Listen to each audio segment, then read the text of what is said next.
Howdy everybody, and welcome to another episode of the Toku Roundup. Yeehaw! Yeehaw! I'm your resident Radiant Rider, Silver Maxis, and with us we have the Adventurer of Egg, Guts Masterson. You will give me an egg. Guts? What's the point of me speaking if the Alpine's just gonna keep doing that phrase? I don't know. Because it's funny! It is funny. Anyways, and we also have our Riddle God, the Elbot 2016. Watashi ga kami Oh, he just stole your line! Not as funny when it's right? Well, yes, it would be odd for you to say, hey, you will give me an egg, since you're supposed to, since you want to actually keep your eggs. Phrasing.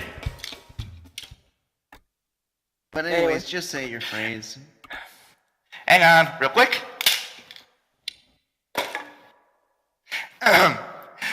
Watashi wa Karina! And with us we have our special guest, Zeltrax Millennium, even though he's been on this show multiple times. Yeah, if anybody decides to piss me off, you're getting this. Nice. You got a Psycho Q, Tom? I frickin' love the Pimp Cane Morpher so damn much. No, we do not talk about the Space Mugen. Do not talk about the Space Mugen. Sorry, I confused those. If you talk about the Space Mugen, you're about to get the smacking with my Pimp Cane Morpher. Oh, sorry. What? Yeah. If you talk about how that Q-Tama, you're gonna get it. Get what? Moving on. It. Exactly. Is it safe to say at this point that Zeltrax is basically our sixth ranger? That's what we did back when we had those ranger color gimmicks that I didn't like. Oh, blah. Yeah. You just hated it because you were the Pink Ranger. I was doing homework then. Can we just move on? That's exactly what I Yes, want to do. Yes, let's move on. Moving right along, like the flying thing does. Hey, that's my line. Well, technically it's Pitt's line, but whatever. Anyways, and before we start up this episode, we have a very special birthday. Omedetou! Subashi! Happy birthday! Yes. Patoren Sango. Oh, god damn it, DLBot. Okay. Man. Don't show the slide in the Discord, but what does the slide look like? It basically has DLBot with hearts in his eyes saying, "Arrest me, Officer Sango."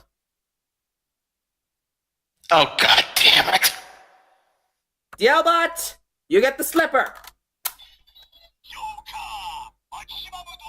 Hell, screw it. Oh, come on, that's just overkill! I Fire! got a very tiny gun as well. Pew pew. Worth it. So how old is Patoren Sango turning exactly? Un momento, por favor. I'm not sure. Should have gotten this up before the show, DLBot. Just saying. God damn it, DLBot. Again. Anyway, let's see here. Almost got it. I've got her Instagram just in case. Hang on. She is turning 24 today. Okay then. All right. I'll be 4 years older. I'll be 4 years older than her in August. Wow. That makes you the oldest out of all of us. Because I'm only 22. Yeah, I'm 27 right now. Damn. Yeah, I'm 27. I'm turning 28 in August. So wait, does That means I'm going to be 30 when the live-action Mulan movie comes out. Fuck me, I'm getting old. Hey, wait, does that make does that make you the Yusaku of the group? Eh? I mean, he is the sixth ranger. Which Yusaku? Oh, Mega Silver. Yeah, What, you thought I was talking about brains? I have not caught up with Brains because I've heard that Brains is turning quite terrible. Hashtag fuck Konami. Anyways, Yeah, to be completely honest, I would honestly want to rewatch. I would honestly want to rewatch 5Ds and Arc 5 more than Brains. Yeah. Anyways, Anyways, last week's keyword puzzle. Yep. So, what were the... Oh, yeah, it was avarice, currency, and reptilian. And I was thinking that it was some form of greed, but... And yes, I know, self-slipper, thwap. I spelled avarice wrong, so sue me. Okay. No, don't bring in Phoenix Wright, not the Phoenix Wright! No, I wasn't going to use Phoenix Wright. I was going to use Zolda. God damn it! Oh, God. Zelda's practically overkill. Objection! Anyways, so what was last week's answer, Guts? The Galactic Merchant Doros. I didn't post the thing! Technical difficulties. Ba-da-ba-ba-ba-ba-ba. Ba-da-ba-ba-ba-ba-ba. What did you do, Silver? What did you do? I forgot to put the thing. You forgot to put in the image, didn't you? I forgot to put in the image. Botch! I did botch. Here, let me get my Luna slipper. Yeah, Silver, that blast was for you. Okay, fair enough. Yeah. I'm gonna abuse the fuck out of this thing. Luna, botch slipper. Ow. Bonk. Anyways. I'm Jesus. gonna abuse the shit out of this Pimp Game Morpher. Anyways. Oh, good God, this thing is ugly. I believe our Schwarzenegger said it best. You're one ugly motherfucker. Ugly motherfucker. Exactly. Yeah, when I watch the show, I have to watch this guy in a suit use the puppet every single time. It's a unique experience, but it's even if the costume is ugly. Mentally, I just refer to Doros as Proto Hayam Saban. Proto Hayam Saban. God, jeez. Oh, wait, you getting all Andre Black? You getting all Andre Black nerd on us? I am Saban! I am Disney. Which sounds like High on Daisy. God damn it. I am Daisy! But anyways, should I go over the keywords or should you? I mean, I think they're pretty self-explanatory. It looks like a reptile, and it's a merchant, so of course there's going to be greed and currency. Yes, and you guys thought it was the greed from O's or other things from Kamen Rider. Yeah, well, let's be fair here. When you think avarice and currency, you think the greed. Which is completely fair. Fair enough. Anyways. But the reptilian is what tells you don't think of the greed. Well, it could have been the Kyoryu greed. Yeah, you got a point. Anyways, shall we begin the news? Mm-hmm. Let's begin the news. I need the thing. Oh, right. Yeah, let's start the news. Alright. 1 second. Alright. News Roundup. Stato! So starting off, we have... Silver. Alrighty, let's see what we Silver, got. why did you put the doc already in the Roundup grinder when it's already in the Roundup grinder in the pinned messages? Right, sorry. Anyways, so first off, we have news of more X-Aid because we can't get enough of this series. You got that I right. really hope it does not become the Dano of the Kamen Rider series, even though Dano's overstayed its welcome. I doubt it. I doubt it. Season. Wow, somebody who hates Deno more than I do. Nah, just talk to EZ. He hates how Dano's overstayed its welcome. Well, fair enough. But gentlemen, look on the bright side. If X8 does become the new Deno, then either the actor who played Emu or the actor who played our Lord and Savior Dan Kuroto will get to be on screen for a lot longer. I think that meme has overstayed its welcome. But I have mentioned that beforehand. Plus, we do have other X8 news that we will get into. But as for now, let's tackle this story. Right. So Toei has announced a new novel that called Mighty X Novel, which will take place after the events of the V Cinema. We don't know too much. Actually, I think it's Mighty Novel X. Oh, Mighty Novel X? Okay, sorry. Yeah. We don't know too much about it, but we know that it will be released sometime in June. Also, now that I look at this, now that I look at the cover, I'm starting to realize how, like, the subtle differences between X8 and Gem, besides just them being, besides just the color swap.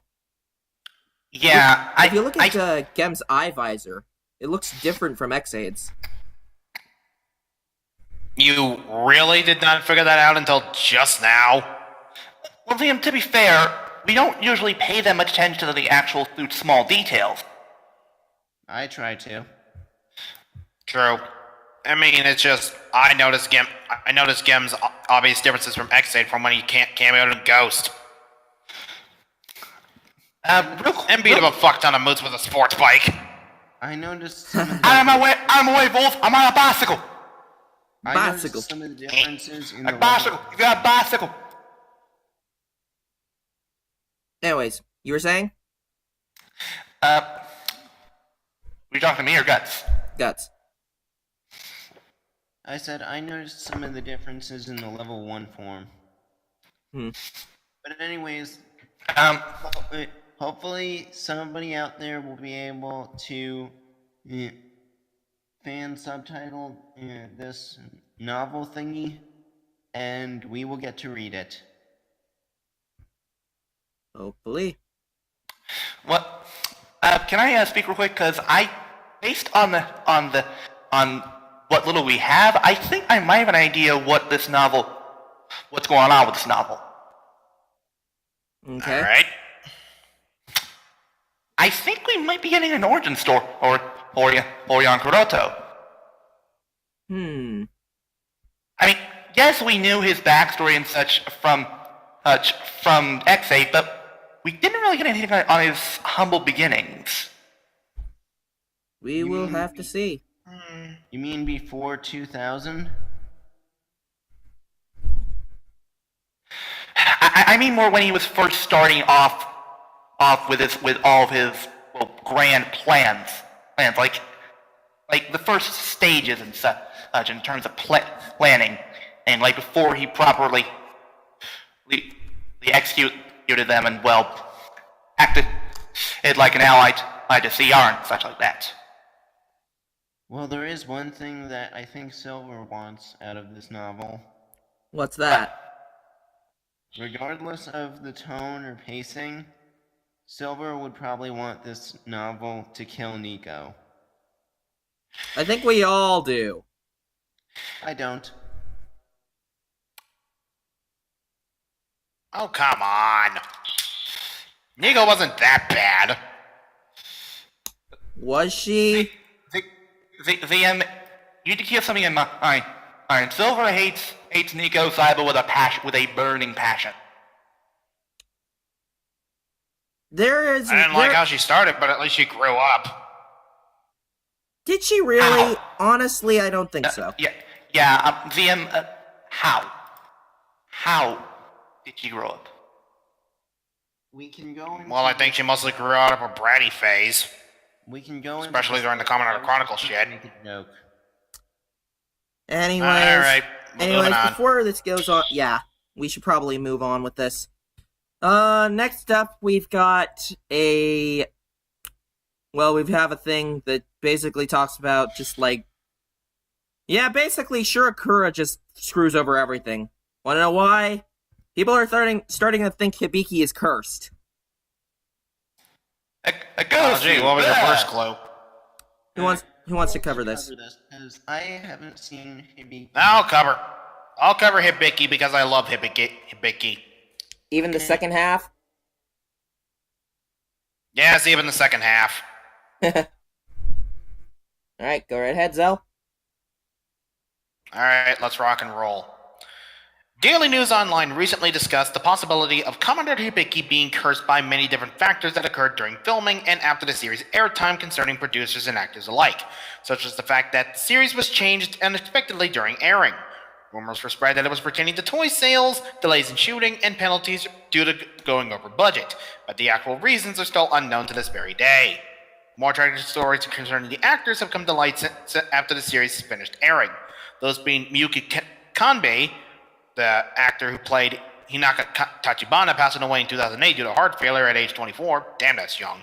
Yeah. Kenji Matsuda, who played Commodore Zonki, and Jiro aka Garu from Commodore Kiba, and Gabi Raizel from Shinkenger. Gabi Raizel was woefully underutilized in that show.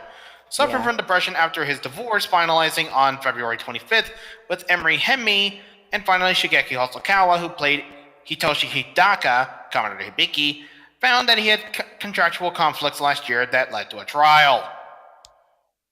Oops. So basically, Oh, didn't know that part. this is a story basically asking if something supernatural happened during and after Hibiki. What, like you saying? a curse. What, you saying that they disturbed an Indian burial ground? No, of course not. This No, is Japan, I Japan. wouldn't put it past them. Wait. No, of course not. This is Japan. They would disturb a Chinese hopping vampire burial ground. Nice. Fair point. But yeah, I am willing to bet that with the combination of EZ's review and Deshinta's upcoming review on Hibiki, he's actually working on it as we speak. I am willing to bet that it's both toy sales, Shirakura screwing over the production, and of course parent watch groups complaining that the stuff in the show was scaring their children. And here we have a repeat of the Lord Zed incident from Mighty Morphin Season 2. Hey, What the hell? I actually heard from Easy's review that the stay-at-home moms actually liked Hibiki because the actors, such as the guy who played Hibiki, were hot or something. I think the fact of the matter is that... that's the thing. I mean, why do you think Zonki he died the way he did in Hibiki? I don't remember... Oh, I never watched Hibiki, so I wouldn't know.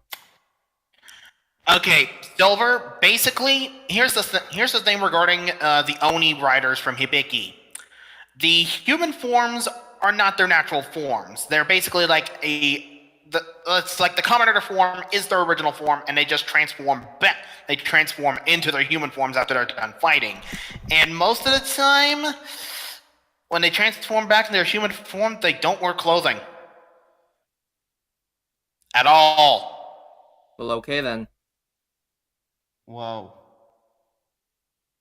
Yeah, I'm not kidding. In fact, if I remember correctly, the Decade episode in Hibiki was actually basically written as an apology to fans of the original Hibiki series. A half before the show got screwed over. To be fair, it did have a very epic climax with the music scene. Oh yeah, final ride Hibiki. That was amazing. Sea cucumber. It's like, I haven't even gotten to that part in Decade, but it's like... Damn it! But that scene is awesome. But I think the fact of the matter is with Hibiki is... Well, for one thing, it wasn't meant to be a Kamen Rider series initially. It was supposed to be your standard J-drama, but they forced it into being a Kamen Rider series, which kind of screwed it over a bit. And when they started to add in more Kamen Rider elements, along with the fact that the second half of the season just like... Because let's be honest here, did Hibiki really need a motorcycle? No. Not really. Not that much, honestly. Exactly. And yet they forced it in because, Kamen Rider, they have to ride their motorcycle. It doesn't matter how many times they ride their motorcycle. It can be like only one time. It makes me so glad that Build is actually using his motorcycle. Well, you say that. Right, we haven't seen it in a while. Fudge! Mm-hmm. And it's not, and it's something that really bothers me, because Sento is seen using the device that transforms from his motorcycle a lot, and part of the gimmick that he uses is attached to the motorcycle. But we're getting off track. Right, we're getting way off track. Yep. But Anyway. I'll assume that Deshinta will probably go into greater detail on this, even if I don't watch his. He most definitely will. He most definitely will do it. Anyway, going on to the second half of this. Riki Miura, the actor who played Go Fukami, aka Geki Violet from Geki Ranger. That's the next article. That's the next article. Okay, sorry about that. That's why we have it in bullet points. Yeah, we have the bullet points to separate them out. Okay. Anyway, since Zeltrax already spoiled the first bit of it, moving on to the next article, we have double retirement, which it's kind of sad, but, people move on with their lives. Who wants to cover this?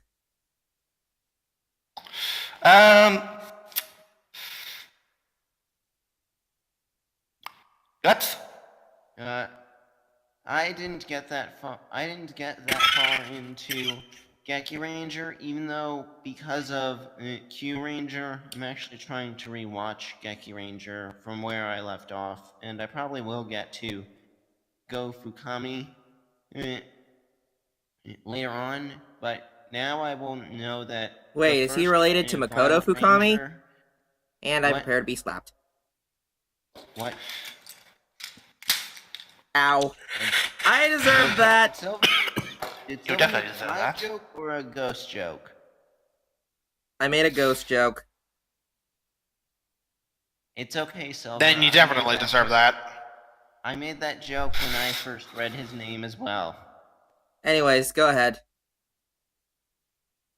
Anyways, Riki Miura, aka the actor who played Go Fukami, and Kai Hyuga, of the new Sherivan in the Gavon movies, is retiring from acting as revealed by a blog post he made to pursue a new career path.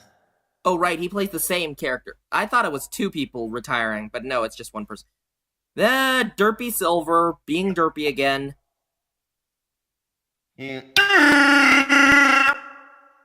Silver, next you'll tell me that... Silver, next you'll tell me that Kurenai Otoya and Hazumi Sawatari are played by two different people. No, I know that much. I know that it's the father-son. You get the joke, right? Yeah, I get the joke. Anyways, go ahead. But anyways, considering how the Tyson movies are gone, thank you, Dan Kuroto. Thank you, God. What Kuroto. What do you mean? He didn't do anything. Didn't he? No, he didn't. He did nothing. You're ruining the joke. I know. Anyways, yeah, considering the Tyson films are gone, there's no longer a need for Geki Violet to really come back, except as a suit. I'm more concerned for the fact that New Sharavan is gone with him, as now Geki can't use Sharavan as an ally in the Space Squad movies. Hold it. We don't know. We don't know for sure if Ricky finished filming with the cast of Space Squad 2 before he announced the retirement. I'm willing to bet he did I'm willing to bet he did finish his filming, then he was gonna announce his retirement. You don't do that during filming. You just don't. Yeah. Yeah.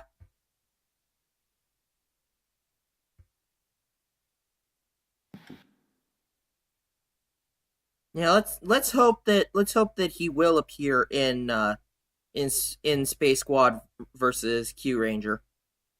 Which, who else is hyped for that movie? He is gonna appear in Q Ranger vs. Space Squad. I know this. The first still that we've seen for that movie shows him clearly in the picture. Oh, okay. No, I'm not kidding. Look it up. Also, okay. who? Also, stall no. for about 10 minutes. What? Yeah. Did you say stall for 10 minutes? Yes, because I can see what's written in the Roundup grinder. What? Don't say anything to the audience. They don't need to know. Na na na na na na. But is there anything else we can say about Riki Nira? Not really.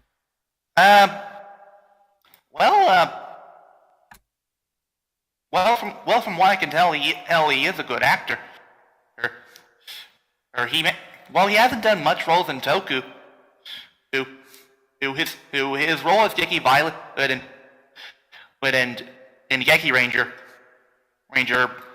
is very nice, and honestly, the personality of him of Geki Violet compared to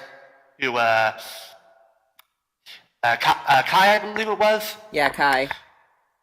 It's a little bit different because in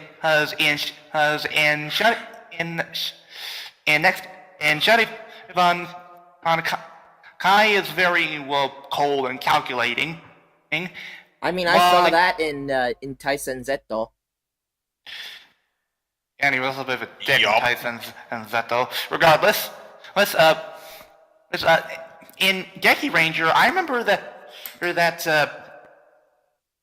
I can't remember his Geki Violet's name. Go become me. Oh, right, go. Right. No relation to Kamen Rider Spectre. Do you want to get smacked again? Hey, I said no relation. Oh. Alright, fine.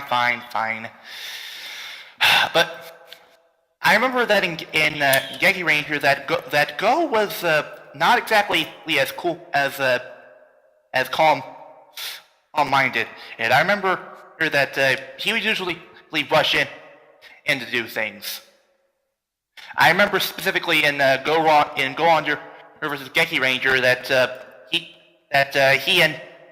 and Geki Chopper or basically attacked the Go-Oners when they saw that they were responsible for Retsu and John's kidnapping by one of the bad guys in the movie.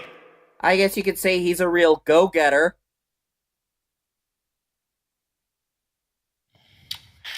Gentlemen, how many smacks do you think he deserves for that? No, don't smack me! Maybe 4. No! Just one.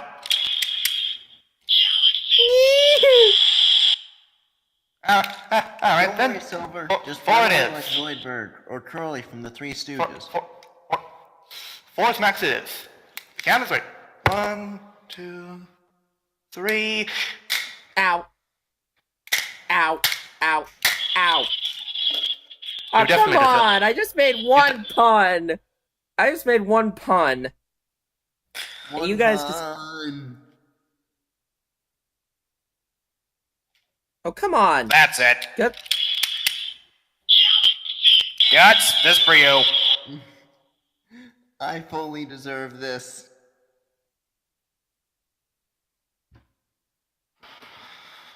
Anyways. I'm abusing the shit out of this. Anyways, moving on. We have Yeah. Gojira! Run! It's Gojira! This time it actually is Godzilla, so let's run like shit. Exactly. If I may cover this, considering I was the one who covered, the first bit of Godzilla news when we first did it during the 3rd episode of the Toku Roundup. You may. Go ahead. Alright. Bad. Unfortunately, this title is not as, short, sweet, and to the point as Kaiju Wakase. But we've... Wait, hold up, Silver. This is technically news that Tsukasa would cover. You know what that means? I am not doing the Scottish accent. We'll save that for the next article. Alright, fine, What's up? pooper. Anyways, so we have the release date revealed for Godzilla Keisen Kido Zoshoku Toshi, which means the city mechanized for final battle, which teases... I wonder who the monster is going to be in that film. Well, that's an interesting thing, because in the poster that we have, there's a small teaser for a classic Godzilla villain who is going to be appearing. Long King time Ghidorah! no see, Godzilla, my old nemesis. Yes, it's none other than King Ghidorah. I mean Mechagodzilla. Yeah, Ghidorah Also- will show up later. If King Ghidorah is the Eggman to Godzilla's Sonic, then Mechagodzilla is his Metal Sonic. I noticed that Sonic Heroes quote there, Silver. I mean, yeah, I was going for that. Wait. So hold on. So would that make Space Godzilla Shadow? Good question. The answer is yes. Would that make King Kong Mario? I don't know. I think I counted up actually. Oh, we're just making parallel. Hey, wait, that means Mothra is Tails. Maybe. I mean, they both can fly, and I'd say his tail is either Rodan or Anguirus. As if not, then well, I think Mothra is more on the lines of Amy in terms of how useful she is most of the time. Sadly. aw, that's a shame. Because Mothra's pretty cool. Yeah, I'm actually looking at the Tokusatsu Network article regarding this new Godzilla anime movie, and it's most definitely looking like that we're pretty much going to be getting an animated fight of Godzilla versus Mechagodzilla, That'll be cool. which is kind of cool. We haven't seen Mechagodzilla in forever. Yeah. Honestly, though, I'm gonna say it now. In fact, I wouldn't mind seeing a new Mechagodzilla in Shin Godzilla sequel. I hear you. Real quick, since we're talking about Mechagodzilla, why don't we all go around and basically say what our personal favorite design is for Mechagodzilla? I'm not a Godzilla guy. I don't know Godzilla. Okay, fine. It looks like it's All right, that's so you- it's you- mostly going to be like me and me. DL. If All right, you first. I'm going to go with there was always one guy.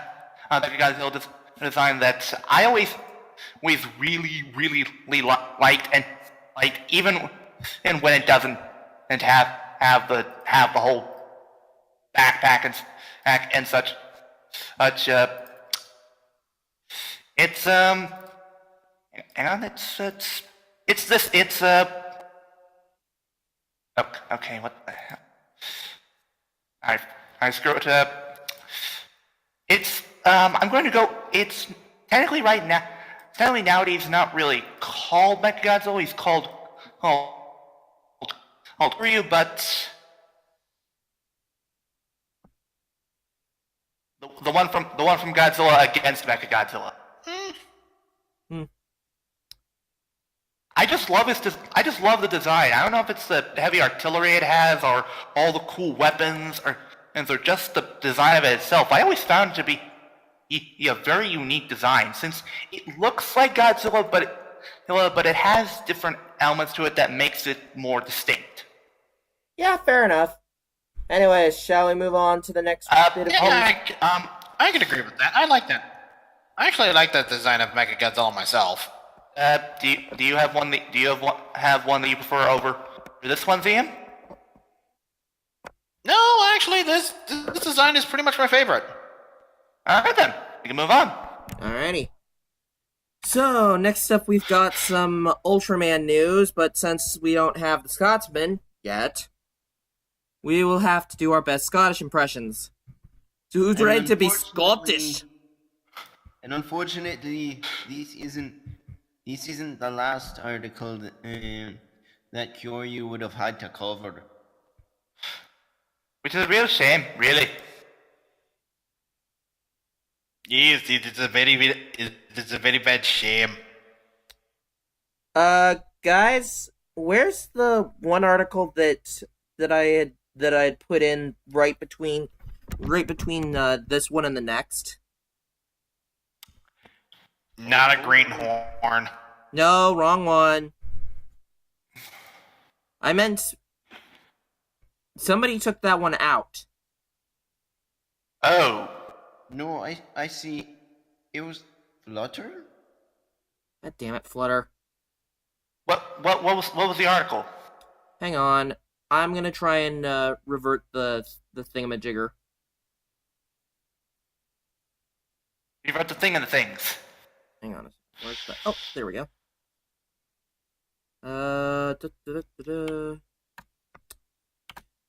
Anyways, go ahead and take care of this part.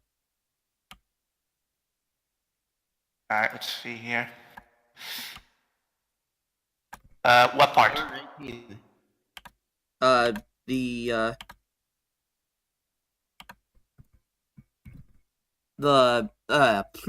What's it?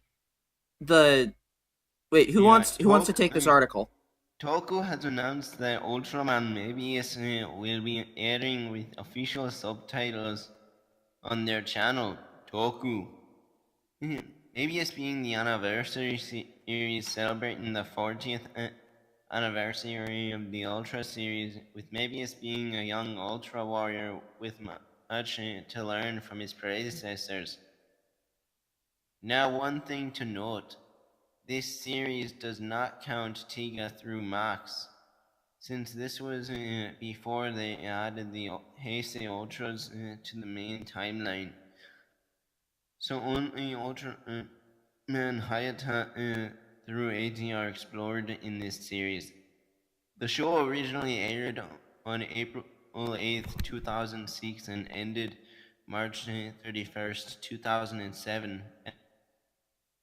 On March 19th and will air on weekdays at 7:30 p.m. Eastern Standard Time.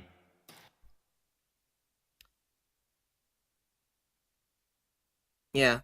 And yeah, this was before Ultraman kept shoving down nostalgia down our throats.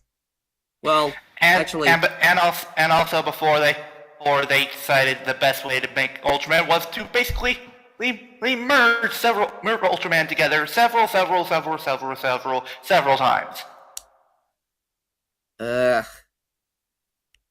Seriously, Subaraya, why do you have to keep doing this with Ultraman? it's like we don't do that with Kamen Rider Yeah, unless Tsuburaya. unless it's the one legacy things, which is kind of stupid. Yeah, Tsuburaya. Get a new gimmick. Honestly, Lee, I feel that they were taking a step in the right direction. Step in the right direction. I honestly feel that X was the step in the right direction, given the fact that the gimmick wasn't really combining Ultraman; it was mostly kaiju armors. Yeah. Kind of making it like Monster Hunter. Actually, yeah, it kind of is. Yeah. Yeah, But then and one of Orb the came things I would like to along, actually, and one of then the things I would like to actually comment. Sorry. no, go ahead. Okay. One of the things I will actually say about Tsuburaya's fusing ultras at the current moment, I kind of like how in Ultraman Geed that when Riku fused ultras together, it didn't look obvious that the ultras were fused together. I mean, you had to really look hard into the designs to see which ultras were fused together and which weren't. Like Acro Smasher, which was the fusion of 70 and Leo, which was the fusion of Ultra 7 and Leo. You could barely tell it was those two. Same with Cosmos and Yakari. Damn. Acro Smasher was the one with Cosmos and Ikari. Sorry, the one you were talking about. Okay, sorry, I forgot. Yeah, it was Solid Burning. My bad. It's been a while since I've seen Geed. God, Geed was awesome. Oh, guys, I forgot. We were going to do a thing for the Hibiki thing. With Kamen Rider Hibiki. Deep hurting. Deep hurting. Oh yeah. Deep hurting. Yeah, we're 3 articles too late on that. Sorry, guys. Better late than never. Ba-da-ba-ba-da-ba. Oh, we were going in 2 different directions. I was gonna go with the Price is Right fail horn. Bow.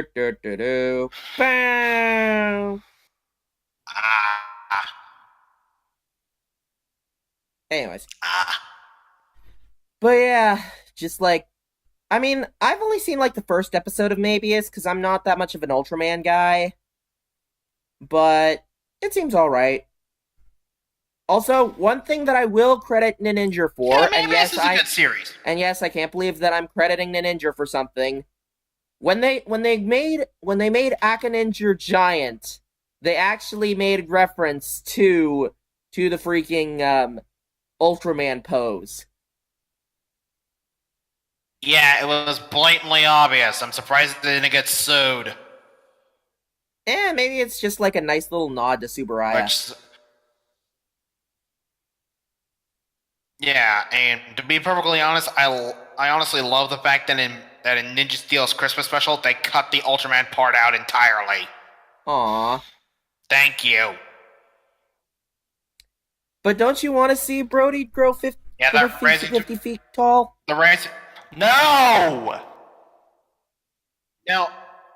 What I meant was they cut out the bit where he was rising toward the screen.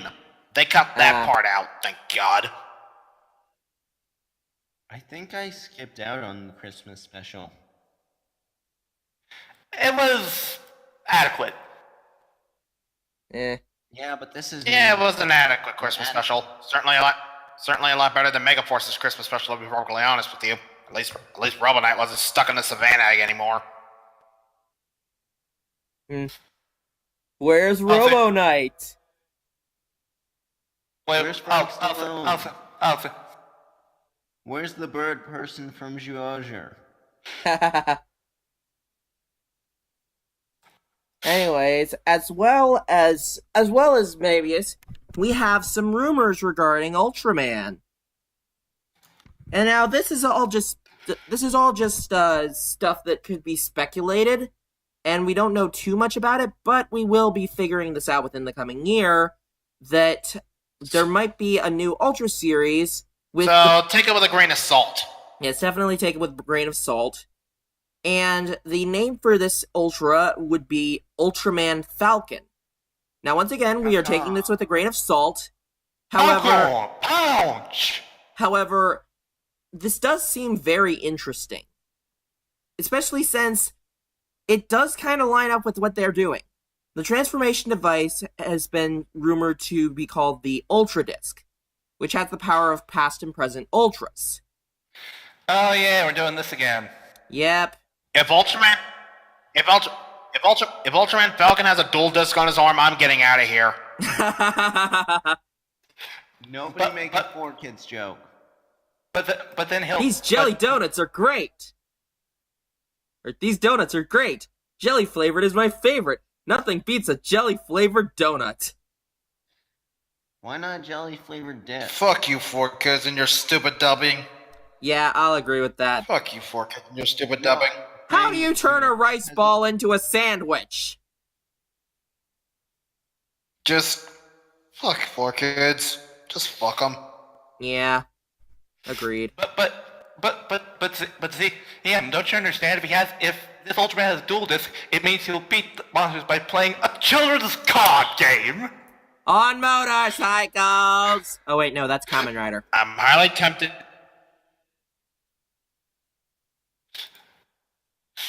Actually, wait a minute. Wait a minute.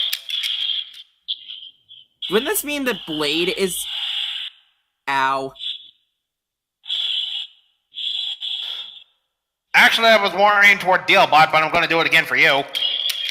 No! Ow. Well, that hurt. But, although I've started to realize something, Blade is actually card games on motorcycles. God damn it! Oh no, I'm gonna get blasted again, aren't I? You get to live. Yay, I get a pass. You got a pass. Exactly.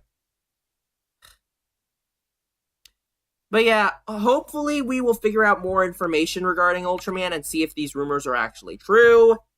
But for now, we will have to see eventually. Eventually. Naturally. And all the other Lees. Mm-hmm. Anyways, next up... Wait, you mean Jet Li? God damn it. Not that one. Next up, we have some stuff for Anime Boston. Why are we covering Anime Boston? Because a certain guest. Because Ninja Man is coming to Anime Boston. Lucky bastards. So don't call him a novice, folks. Yeah, you call him that, you're gonna get punched.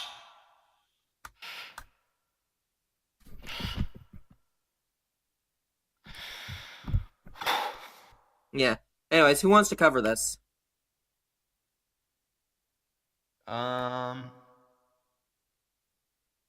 Which of us lives on the East Coast again? Because I know I live on the East Coast. It's you and DLBot. Dealbot lives right in the center of the United States, so either you or him. I'll do it.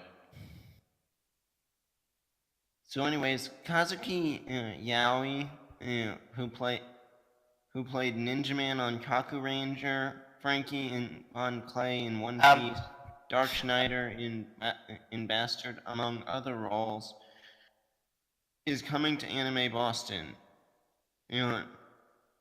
And it's going to be held at the end of the month weekend.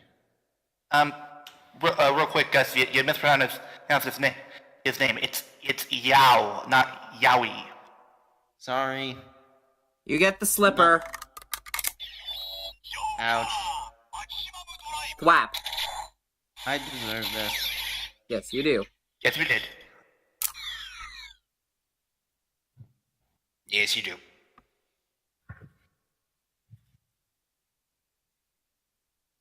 Anyways, anything else we can say about this? Sure.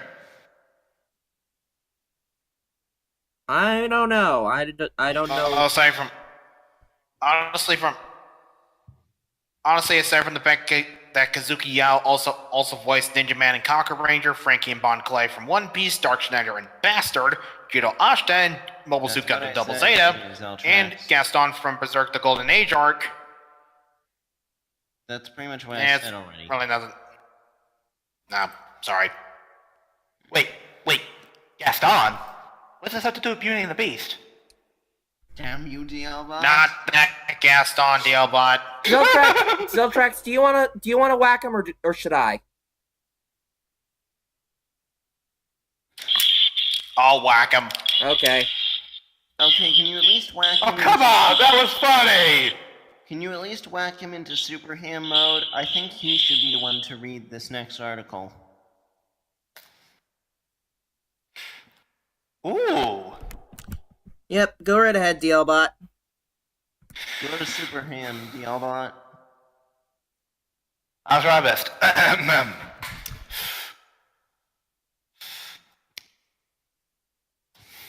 Rejoice, sex a fan. And for apparently, movie life has announced the first day satisfaction and rankings of the films that have been and released since February the 1st. Now, we have now here's the information on part 3 of Another Ending Trilogy, the Gemin Laser portion, and it premiered first on the list with 92.8 points, while Paradox of Poppy aired at second and on the list with 91.9 points. What about Brave and Snipe? What about Brave? It doesn't show. I guess people didn't like that one. Probably because of Nico. It's all Nico's fault. Nico's the new Michi. Actually, you know what? Yeah, I don't mind it. I don't mind that. So, from now on, can we say it's all Nico's fault? Yeah, I'm alright with that. All in favor? Yeah! Yeah, I'm alright with that. All in favor, say aye. Aye. What? We're going to make Nico the new Michi. Oh, I don't approve of that. Why? I say nay. Why? Mainly because I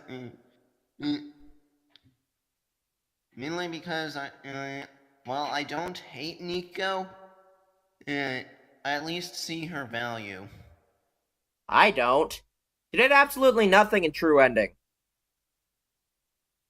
Yeah, her inclusion was entirely pointless. Isn't it all pointless? Thank you, Zax. Anyways, continue. But yeah, if you guys want to make Nico the new punching bag, I'm fine with it, as long as you give Nico a good knee. Huh? A good what?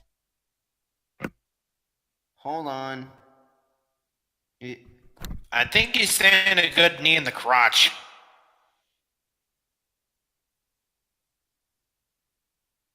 Okay. Found it. What did you find? What did you find?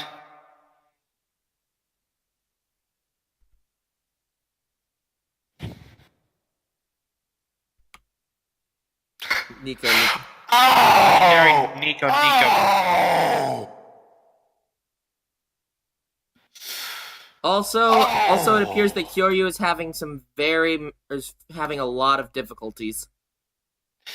Yeah. So he may or may not join us. Yeah. Also, Guts, Oh, oh, that's bad. That's really bad. Apparently, he is also listening to the season 2 opening for Seven Deadly Sins, which I need to watch at some point. I watched the first episode, but I just couldn't get behind Meliodas' Japanese voice. I mean, I listened to the Japanese version of it. Anyways, moving on. Dialbach, finish up with the thing. Yes. Theatergoers liked the film, citing it with a good conclusion of the trilogy, and praising the fight scenes and feeling convinced that X-Aid will last forever. Let's not Oh last dear God! forever. In terms of memory, yes. Actual stuff, no. No. We do not want it to last forever. Yeah. In fact, come to think of it, given what I know from the finale of X8 Another Trilogy, this will actually have. Heisei Generations Final will have to explain Kurota's appearance in that movie because doesn't Another Trilogy take place before Heisei Generations Final? Actually, it takes place after, but no spoilers. Oh, okay then. My bad then. No worries. Anyways, moving on to the next thing. We've got Bleach news. Okay. What? Oh, goody. Yeah. Let's refer to who Bleach by its true name, Black. Yeah. That's what I said. Oh, goody. News. I'm guessing you guys don't like Bleach. Considering that if I recall correctly, Johnny on Bosch called Bleach pretty much purgatory. Okay, how about I... Yeah, that's pretty bad. Yeah, Guts, you cover it, since the other two seem to be very biased. Okay, because it's not as much focused on Bleh as it is on Forze. Yeah. How, you might ask? Mm-hmm. Well, we've got Meteor coming in. Dang it, that's the story. So would you say it's a shooting star? Well, we Kind of ironic considering the character he's going to play. Well, we've still got the Rocket Man as Ichigo Kurosaki. I find it so weird that Gentaro is playing Ichigo.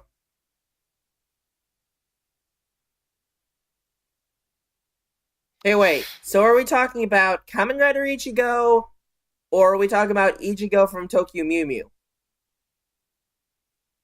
No. God damn it. Okay, now I want to smack you. I should probably have my metal memory on standby. You're lucky I don't have any toys with me. Silver, take your punishment. Take your punishment like a man. I No! have something. Yeah. Metal memory activate! Too late. I already smacked you. Ow. And you'll never know what it was that I smacked you with. Boku wa mo smack de aru. I know I probably said that very wrong, but... Anyways, yeah. So, the Blech movie is coming out on February 16th through Warner Brothers Japan, with a lot of the other actors that have already been... actors and actresses that have already been revealed. The teaser trailer was released on February 16th. Don't forget the other two cast members that have been revealed. Yes, Your cousin! they are Toku actors. Hello, Scotsman. Hey, Scatsman. Is he... I don't think his audio is working. No! Anyways, the other two cast members that there are is Taichi Saotome. I don't know who that is. And then Yeah, it doesn't show any. Yeah, no. Well, And then- Doc, it doesn't show any other casting credits he's been a part of. and then Mayavi, who plays Gunpei Ikari in Kong Skull Island, as Byakuya Kuchiki. Kuchiki. Yeah. But yeah, we have both Forze and Meteor reuniting once again for this movie. Yeah. It will premiere on July 20th.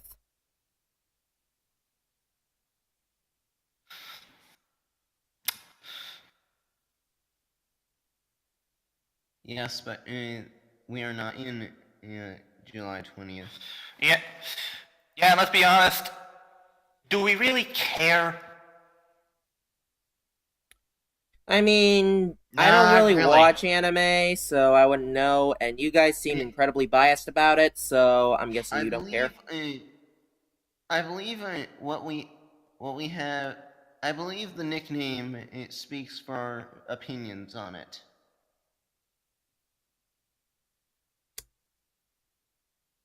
Well, it doesn't, yeah, whatever.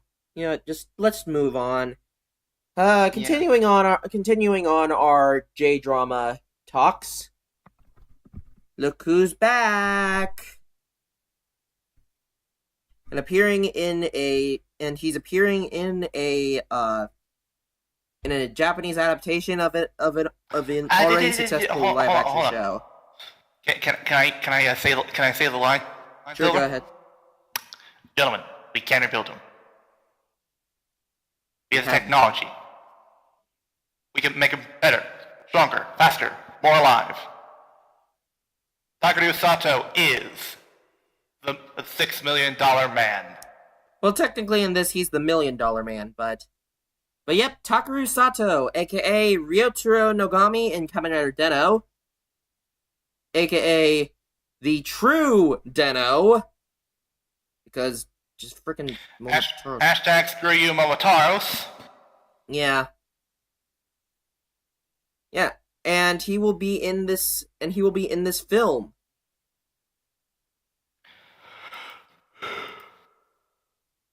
Very interesting, I have to say, because this definitely is honestly a good sign, because it means that he's finally done doing all the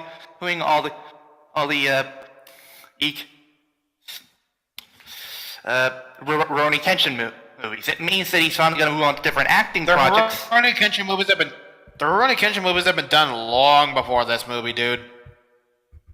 True, but I know that there's still demand for those. So it's Actually, going to guys, I think somebody made a screw up.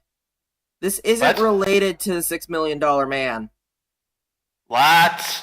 Yeah, this isn't related to this. Yeah, this is based off of the novel by Genki Kawamura. Somebody made a botch. Somebody made a botch. I only made a joke when I was writing the title.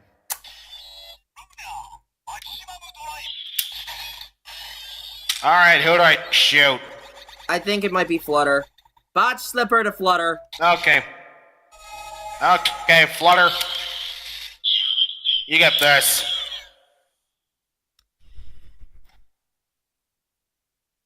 What the movie is actually about is about a young man who is desperate for money and wins the lottery, but his friend ends up stealing the money. Oh, and we have Wow, what an asshole. Yeah. Also, we have a very interesting cast of characters here, because guess who else is going to be in the cast? Oh my god. Hey, wait, Oh my let me God, see it. Nick. Let me say it. We have our old friend Kazuki Kitamura, who played the villain X in Godzilla Final Wars. Our first TTR at the movies. AKA the villain who loves to ham things up. Yeah, we loved X. X was Wait a pretty minute. good. Wait a minute. Wasn't he that guy who got really pissed off that Maxi Brother Godzilla got his ass kicked by the Suda Godzilla? I think he might have been. I think he might be the reason, and why we had that one scene of Godzilla kicking Zilla's ass. I love that. I love the shit out of that scene. That is therapeutic. Yep. Anyways. Yes, it is very therapeutic. Anyways, next up. Oh hey, guess who's in the? Oh, almost forgot. This movie will be premiering on October 19th, which is 2 days after my birthday. Anyways. Nice. Also, after the next 3 stories, I'm covering the 4th one. Alrighty. So next up. Oh hey, look who it is. It's everybody's favorite Red Ranger. Shut the fuck up! You sound like somebody that's been annoying the RVT chat that I won't name on this show. I'm just being a troll, guys. Jeez. That's what he said. Uh-huh. Guys, leave Silver alone. At least he knows when to stop. Yeah, exactly. Yeah. Oh, burn. Anyways, so this is going to be this is the live action adaptation of the manga Aonatsu, which stars a girl named Rio, who I don't know anything. Hang on, let me check the. Can you actually say stuff about the article, please? Protagonist. Oh, it doesn't say anything about them. Okay, we have no idea what the hell is going on in this. God damn it. Well, You never know what's going on. Hold it, gentlemen. I was able to look up information on the actress in question, and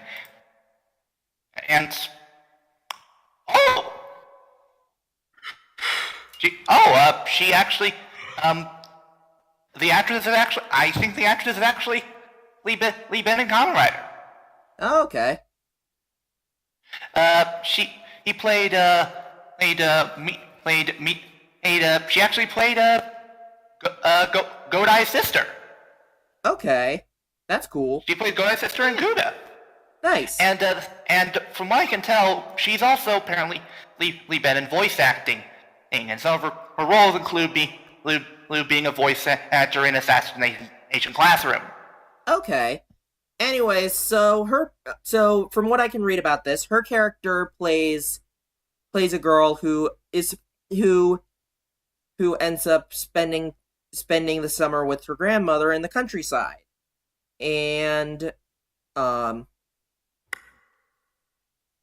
is just wondering if being here will allow her to find her first love. Now, the character that our former Red Ranger, Takumi Kizu, is playing is a boy Yuma who has a crush on Rio, who is the main character in this. The film is set to premiere August 1st, and it also includes quite a few other big names. We've got Seika Furuhata, who played Yoriko Kosaka in Tokyo Ghoul.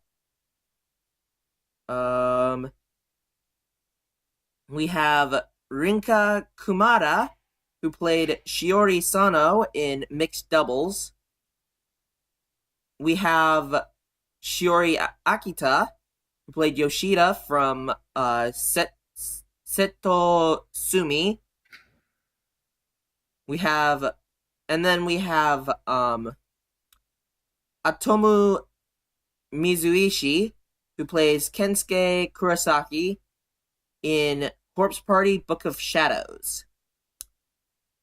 Well, that sounds like a lovely film project, doesn't it? We will see. No. I meant the last one that you mentioned. Oh, okay. And as the main male lead, we have Hayato Sano. Anyways, the film is set to premiere on August 1st, so look forward to that. Or not. We don't really care. Yeah. We might not care. We might not care about the next movie either. Yep. But it does contain one of the best Sixth Rangers that we've ever seen.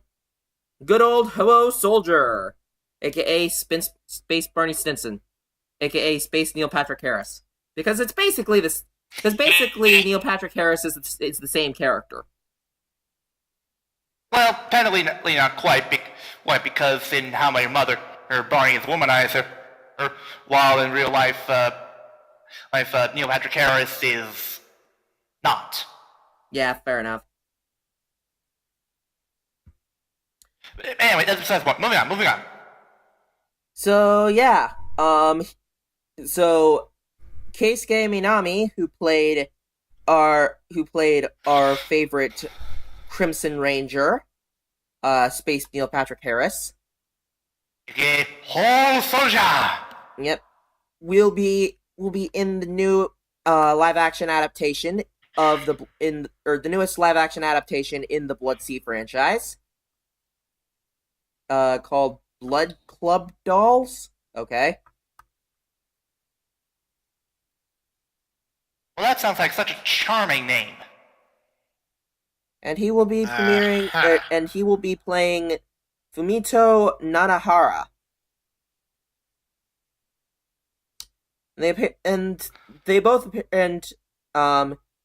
He, as well as Yoshikawa Asami, apparently both appeared in the stage play Blood Sea: The Last Mind.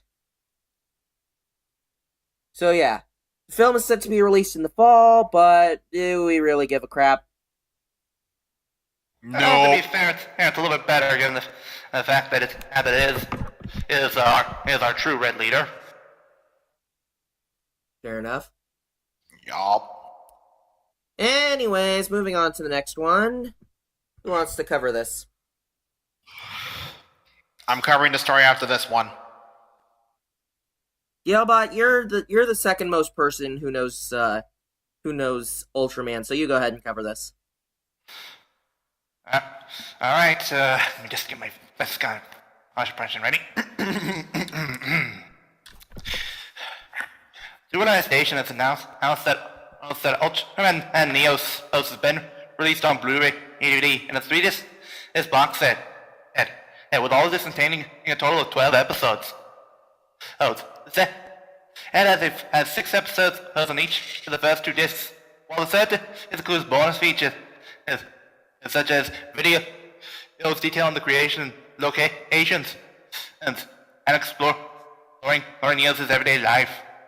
The pilot version of the series and Ultra Warrior special video and a release screening of the Blu-ray box. And the box will be released on March 7th and is now priced at 13,800 yen. Make of that what you will. That's a lot of nuts. Wait a minute. Wasn't Ultraman Neos one of the guys who was featured prominently in that Ultraman anime that the Animator Expo did not too long ago? I think so. I mean, hasn't he been hanging out? I'll have to look at the designs again. Hey, wait, Neos, isn't he the one with those 6 animal themed aliens that he can fuse with?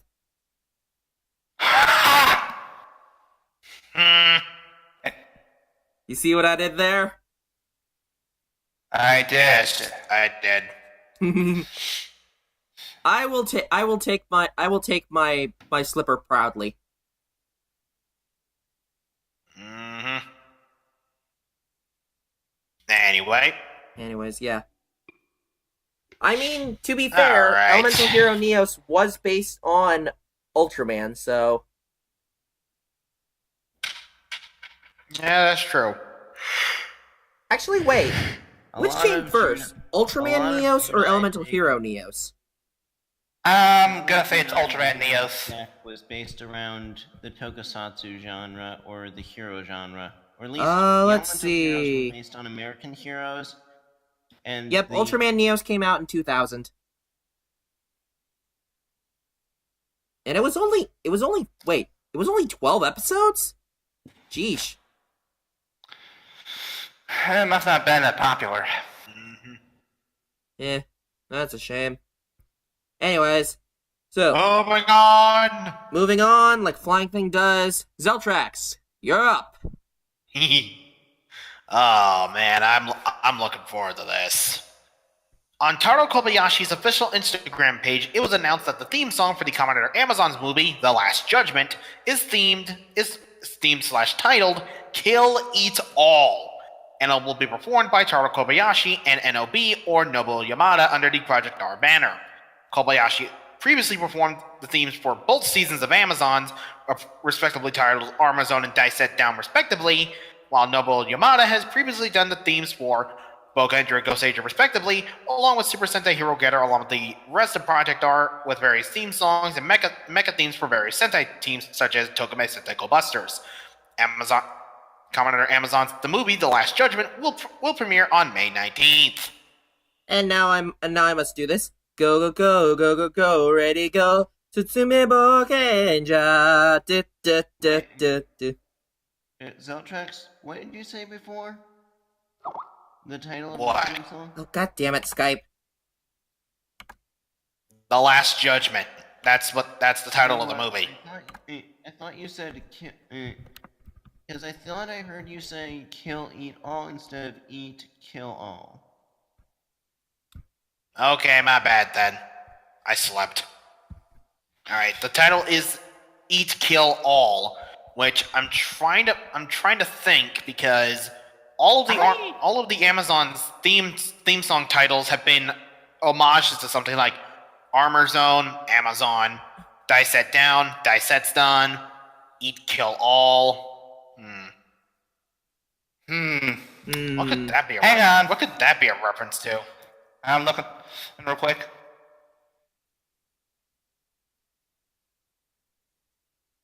Let's see here. Oh well. Anyways, moving on to the next bit of news that we have. Oh yeah. Next up, we have some news regarding Kamen Rider Rogue. Well, the Rogue, Yeah, spin-off. the Rogue mini series that's exclusive to the Commander Build Blu-ray collection. Yep, which explains which we now know will be split into 3 parts. First part, known as Night Rogue Rises, will cover how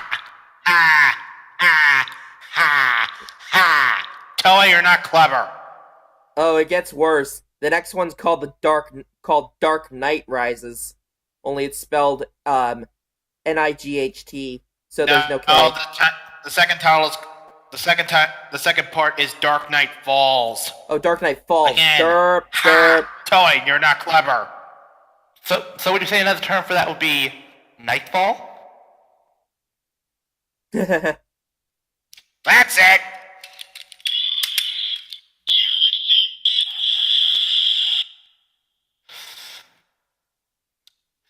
Okay, yeah, I'm looking here, You deserve that.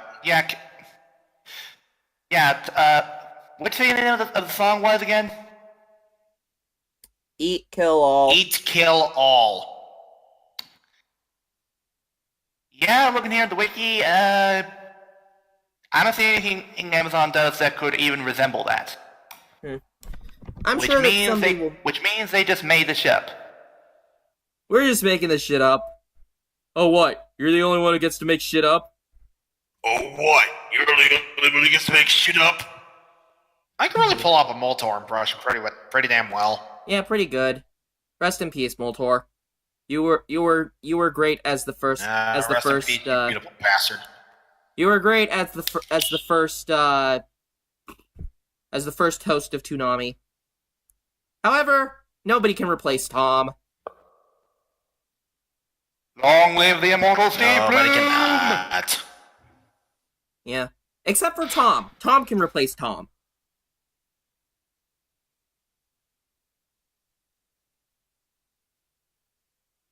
I don't get it. Because Tom replaced Tom. Like I Tom get it. Tom 2.0. Oh!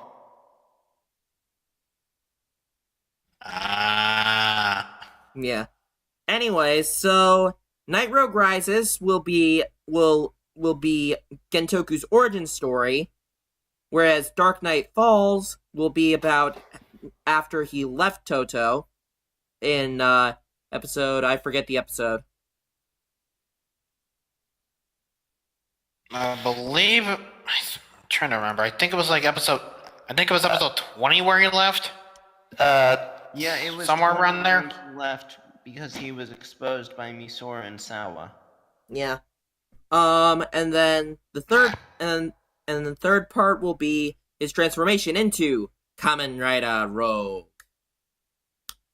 And the Blu-ray collection will be released on March 28th. The first Blu-ray collection with the first part of this little trilogy. You know, one of the other things that I've actually noticed about Kamen Rider as of late, and I've especially noticed it with X-Aid, they're pushing Origins and stuff like that into supplementary material. And while it was nice the first time, now it's just getting frickin' annoying. Yeah, the problem, the reason why it worked with Taiga was because, while we wanted to know, we didn't really need to know.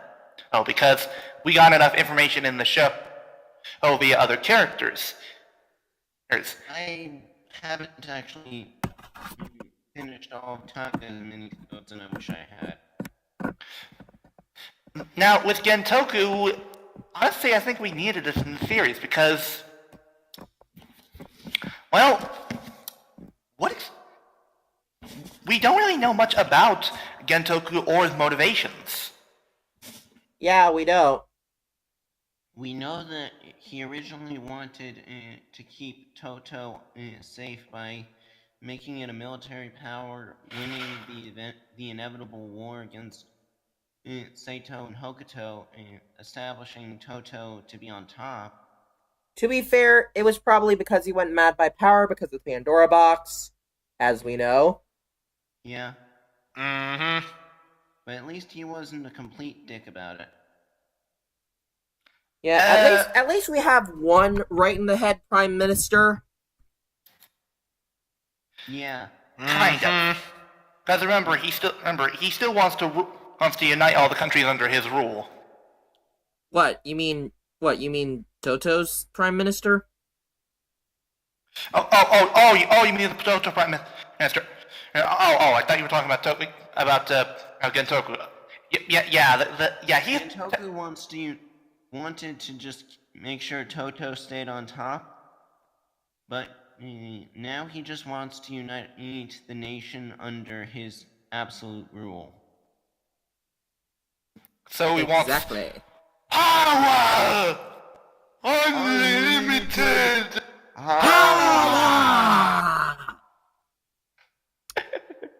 Unfortunately, I honestly knew that joke was coming, but I didn't say anything. honestly, he can't be as good as I forget his name. He can't be as good as Max's friend Simmons as part of the O Video Games cast. He does an Emperor Palpatine very well. Cool. Yeah. I'm not even a Anyways. Star Wars fan, and even I make the joke. Anyways, shall we move on to the next topic? What more can we say? Yeah. Oh, Yeah. right. Toy news. Yep. So, let's cover some Hasbro stuff, shall we? Yeah, because Hasbro hasn't done enough to, well, pretty much blow our fucking brains out. Real Seriously, they've been blowing our brains out since Toy Fair. Yeah, seriously, just like, I mean, I don't know. What's everybody's overall opinion on Hasbro? I think they're okay. Hasbro is all right. In fact, Silver, can I take a quick moment to rant about something involving Bandai? What? You remember those? Go ahead, say it. You remember those awesome Legacy Zeonizers? Yeah. Well, here's the thing. Legacy Zeonizers are basically supposed to actually have electronics in them that include like actual full lines from the characters from the show. Oh, like when it's a Zero Ranger, or blank, and whatever their color was. Here's the thing. Bandai was so lazy, they did not bother to get anyone back for recording the morph calls for the Legacy Zeonizer. Oh, jeez. Yeah, no Bandai, one. what the Not hell? Even, but that, I mean, no one. Not even JDF. Wow. That just shows you how much they did not give a shit. In other words, they just didn't care. We rest our case. What do you think? And though, on the other hand, the Legacy Gold Ranger, your staff has a nice bonus in it that makes it far better than the Zeonizer at this right now. Yeah, mind if I mention this part, Dialbot? Go ahead. Ranger, go. Yeah, that is the thing. The Legacy Zeonizer has both the Power Rangers Zeo theme song, which is a far better theme song than Mighty Morphin. The Gold Ranger Power Staff. You said Zeonizer. Yeah, the Gold Ranger Power Staff. Yeah, my bad. Yeah, the Gold Ranger, the Zeo Gold Power Staff has both the Power Rangers Zeo theme, which is honestly better than the Mighty Morphin theme now that I think about it, and Go Gold Ranger, which is the Gold Ranger theme song. Now, the thing is, you have to have the Gold Power Staff in certain modes in order for it to actually read the different theme songs. Like the blade part the blade part near the button. If you have it up, that's when it plays the Zeo theme song, and when you have the blade part down, that's when it plays Gold Ranger. One problem: the instructions don't tell you how to do that shit. Ah. Anyways, shall we talk about Hasbro? Dummy! Yeah! Dummy! Thank you. Anyways. Bottom line, Bandai America, you suck. Hasbro could do so much better. Hasbro does that. And speaking of Hasbro, I won't mind taking this. I won't mind taking this one. Go ahead. Alrighty. Hasbro toy news, since they've gone pretty much insane at this point. On Wednesday, Hasbro CEO Brian Goldner spoke to investors and press in a conference to outline the company's strategy going forward. A good portion of that detailed their franchise brands such as My Little Pony and Transformers, and a good portion of the conference was spent discussing the recent acquisition of the Power Rangers Toy Master license and why they pursued it and their future plans for the franchise. Basically, to summarize, teenagers and adult fans make up 20% of the company's total revenue.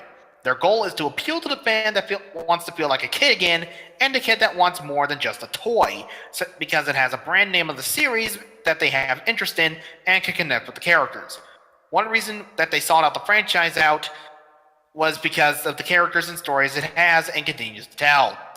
So pretty much means we're going to be getting a lot more cooler legacy shit in the future. So basically what you're saying is, they actually give a damn. Yeah, Hasbro actually gives a shit, unlike Bandai of America. Basically, every press release so far released from Hasbro regarding the Power Rangers has basically been a giant diss against Bandai. Pretty much, yeah. Yeah. I mean, hell, if you even look at the articles on Toku Nation, the previous articles about the whole thing have been pretty much disses to Bandai of America. I mean, considering considering how Bandai has handled its toys with its stupid ass Zord builder system, I'm sorry, but when I look at okay, I you know, honestly don't mind to the quote Zord El builder Dorado, system, to if I could okay, ever pick it up. question, or well, not a question, real quick. To quote Road to El Dorado, what we have here is gold, showing a lot of the Japanese toys, like Daiboken and Go Bustero and stuff. Over here, painful, agonizing fail. The Zord builder systems. Okay. Silver, can I try and do it line for you? Because I remember that movie line for line. Sure, go right ahead. On the one hand, gold. On the other hand, painful, agonizing failure.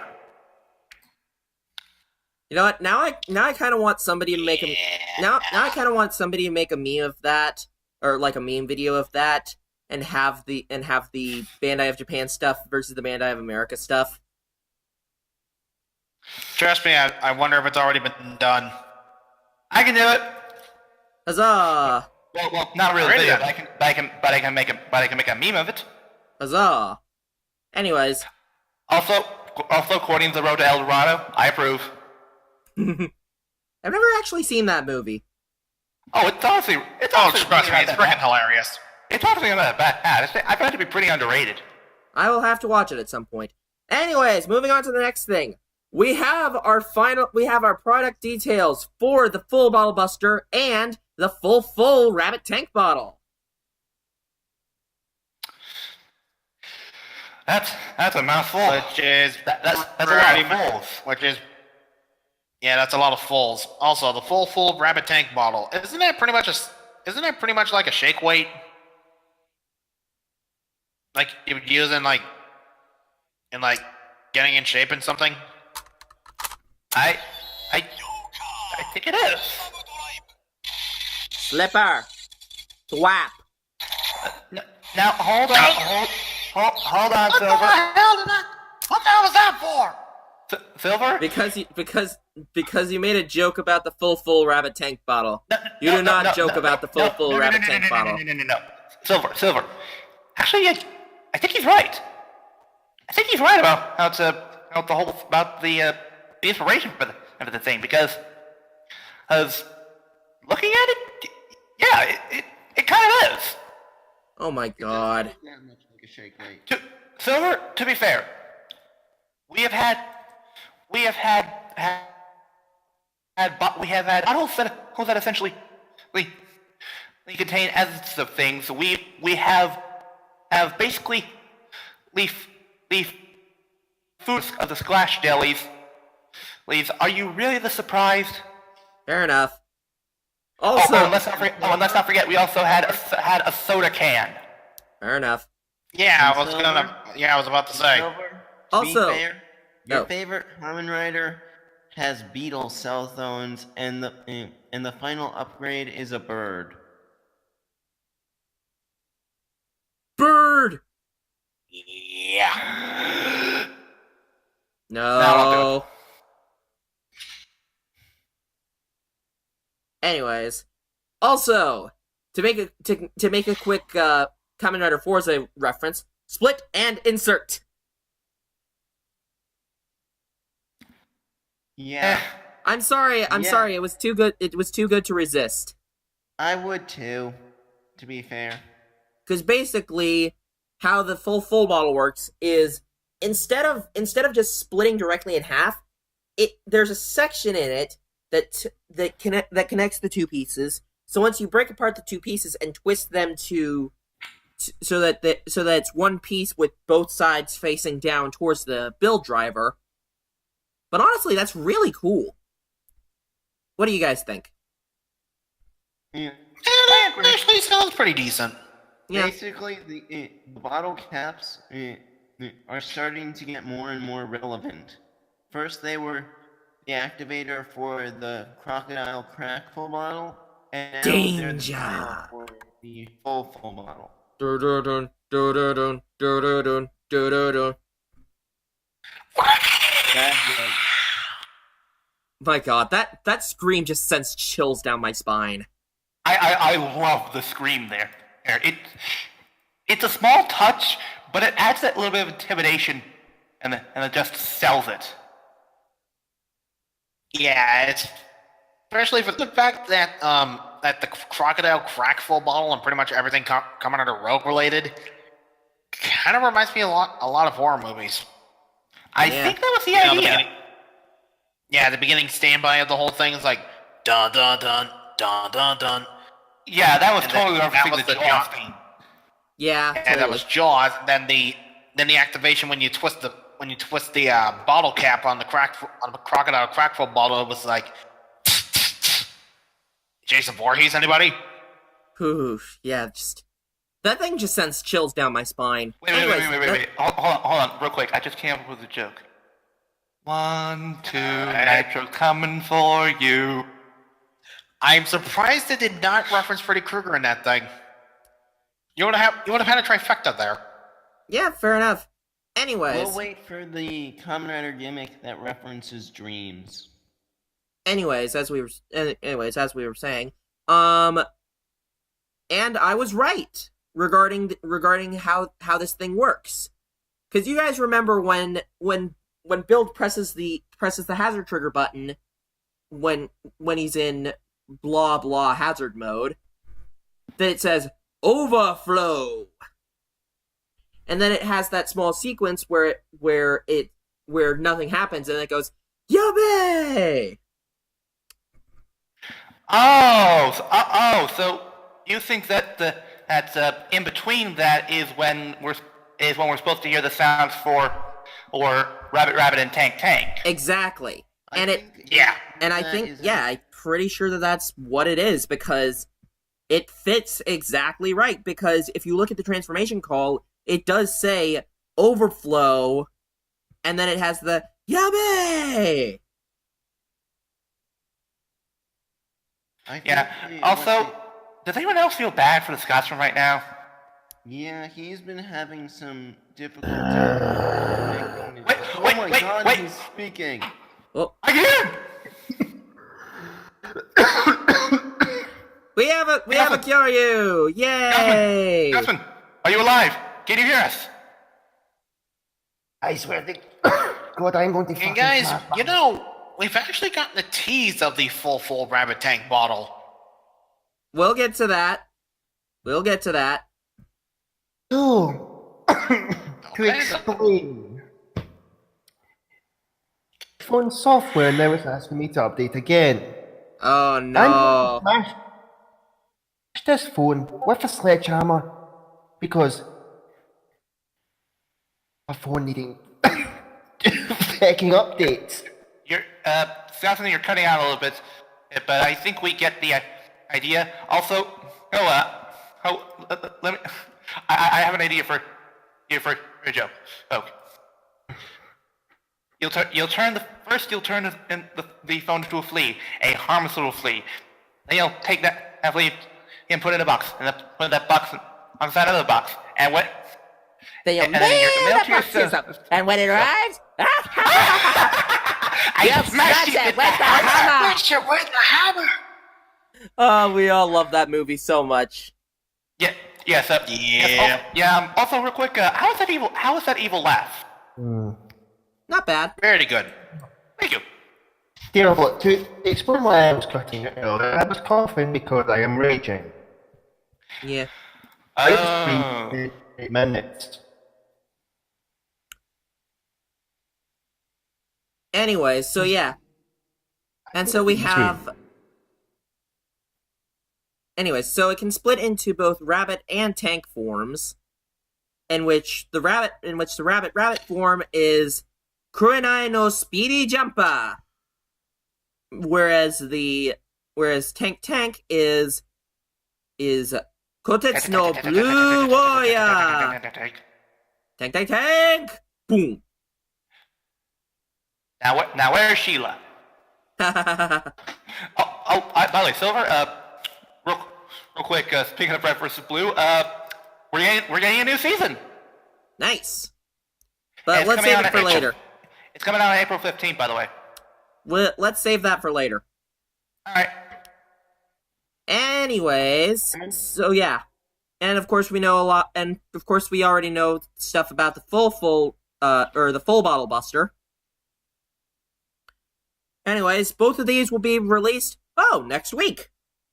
The full bottle, Nice. the full rabbit tank bottle will be released on its own for 2,700 yen, and will be packaged and comes in a special edition which contains the hazard trigger for 5,000 yen.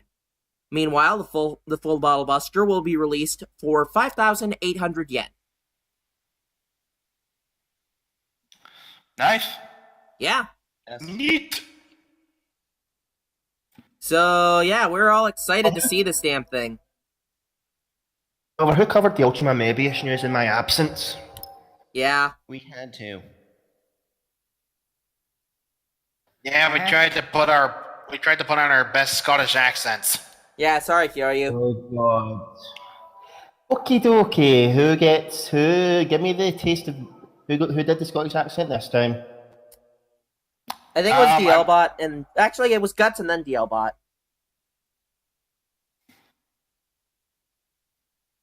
Yeah. I plead guilty. Anyways, welcome to Crimson Pfizer, everybody.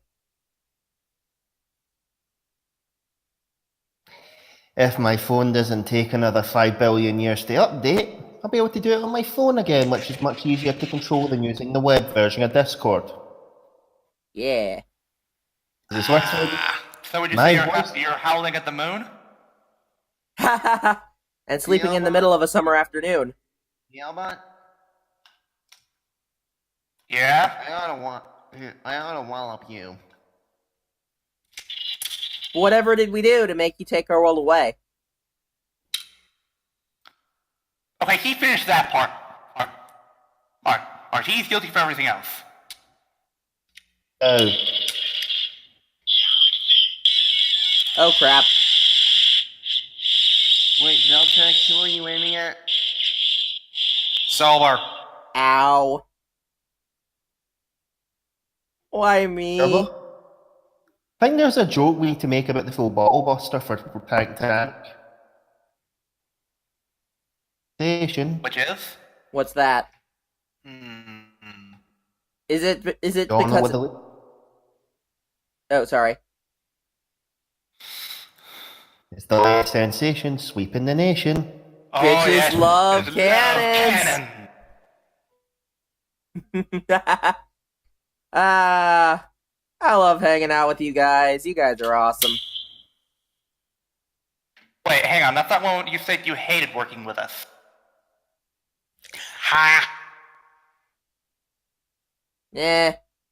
You guys are too funny for me to be too annoyed. Anyways, before we move on to more build news, because Flutter put giant wall of text. God damn it, Flutter. We are going to talk about some Hibiki news, in which nobody wrote up for the Hibiki news. I didn't write it. Yelbot, what do we have to say about this stuff? You mean the toys? Yeah. Oh, well, thanks to the, first off, Hibiki fans can rejoice once more because, at the Akibahara showroom, it was revealed that the final three riders of Hibiki will finally be getting their moment in the sunshine. With figure arts. You mean all the ones that aren't Hibiki? Yes. Not really all the ones that aren't Hibiki, but more of the other or two or three that hung out with him. And those are Rizanki, Todoroki, and Ibuki. AKA the Master, the Apprentice, and the Trumpeteer. Seriously, how weak are you to be killed by a guy wielding a trumpet? Yeah, let's just say one thing about It Ibuki. must be a badass trumpet. He Let's just blows. Yes, he blows. Wait, hold on. Thank you, TJ Omega, for that amazing video. Wait, hold on. Sanders, what's going on? It's Ibuki, sir. He's gone from suck to blow. Yes. Yes, the space balls. But You know, I Oh, still the have not seen Spaceballs. Spaceballs. take that mean for Wait, Toku what? Rest, please. Change that. Wait, you've never seen Spaceballs? Nope. Heresy! And now I'm gonna get him mobbed. Now I'm gonna get mobbed. Heresy! Um, You know what? Just for that, you get the slipper. Just for that heresy. must change that Zeltrax. If you have not witnessed the Whack. glorious that is, Ow! That hurt. Now what? Now go and watch it. Well, He's doing the show live. Zam, don't be such a big baby. Your bones will grow back. I won't. anyways, okay, made it. Yeah, next chance I get, and if I find it on Netflix, I will try to stream. I will try to watch Spaceballs. you I have will the not be David- finding it on Netflix, unfortunately, because Netflix hates you. What? It's not on Netflix. Boo! Boo, I say. Ultraman! Exactly. Anyways, real quick before we go into the wall of text, we have some, there was another thing seen at the Akibahara Toy Showcase, which was a figure of a certain father-son. Hashtag grease the guy. Hashtag grease the guy. Hashtag grease the guy.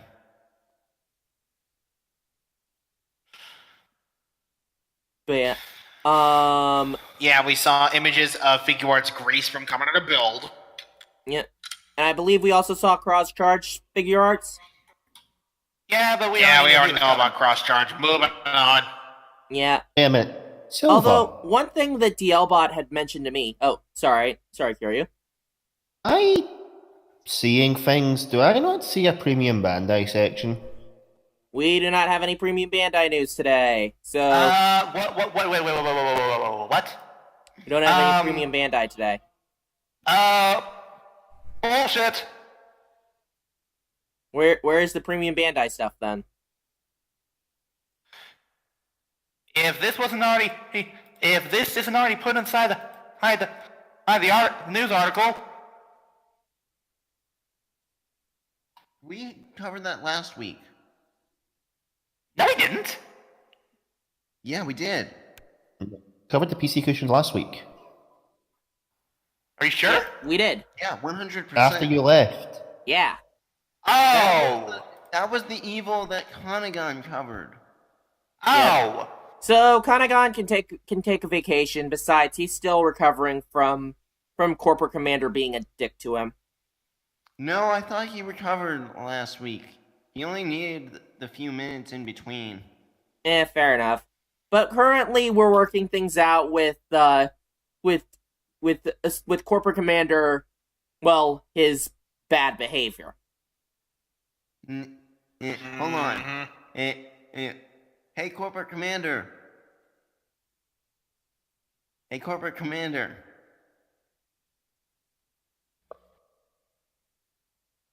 Hey, Corporate Commander. I don't think he's coming. Oh, dang it, I was gonna troll him. You were turning into Navi there. Yeah, I've already. I almost. Considering my nasally voice, I probably could do a really good Navi. My friend. Don't. Moving on. My friend has told me Ain't that you I could get do a the really water? good Bill Skarsgård Yeah. So I don't want. May I finish? But should Sorry. we get into the episodes? Not yet. We still Really, have news to cover. one more bit of news, and real quick before we go into that bit of news, one thing that DLBot had mentioned to me is that with the Grease figure, they got the helmet wrong. The helmet and the chest piece. Yep. It's supposed to be darker. Anyways, also yes, Kyoryu, it's a sky wall of text. Okay, that was a good one. That was a good one. Alright, and we're All bringing right. back the How about lightning, and once again we're bringing back the lightning round. Because, yeah, this is a big-ass wall of text. Mind if I do the lightning round because I'm the fastest talker of this whole bunch. Go right ahead. You Lightning got that round. right. Clock All up. right. That's all. Bandai has revealed products for Commodore Build that have been or will be released in March. First, we have the DX Pandora Panel Blue and DX Pandora Panel Red, which were released on March 3rd and are priced at 2,300 yen each. Wow, 2,300 yen for 2 planks of plastic. Yeah, seriously. Next, we have the DX Maholsky and Orange Full Bottle set, which allow Bill to transform into Wizard and Gaim form in the Gamba Rising video game. The set was released on March 10th for 900 yen. The DX Kujira Jets Full Bottle set will be released on March 17th and is priced at 900 yen, obviously.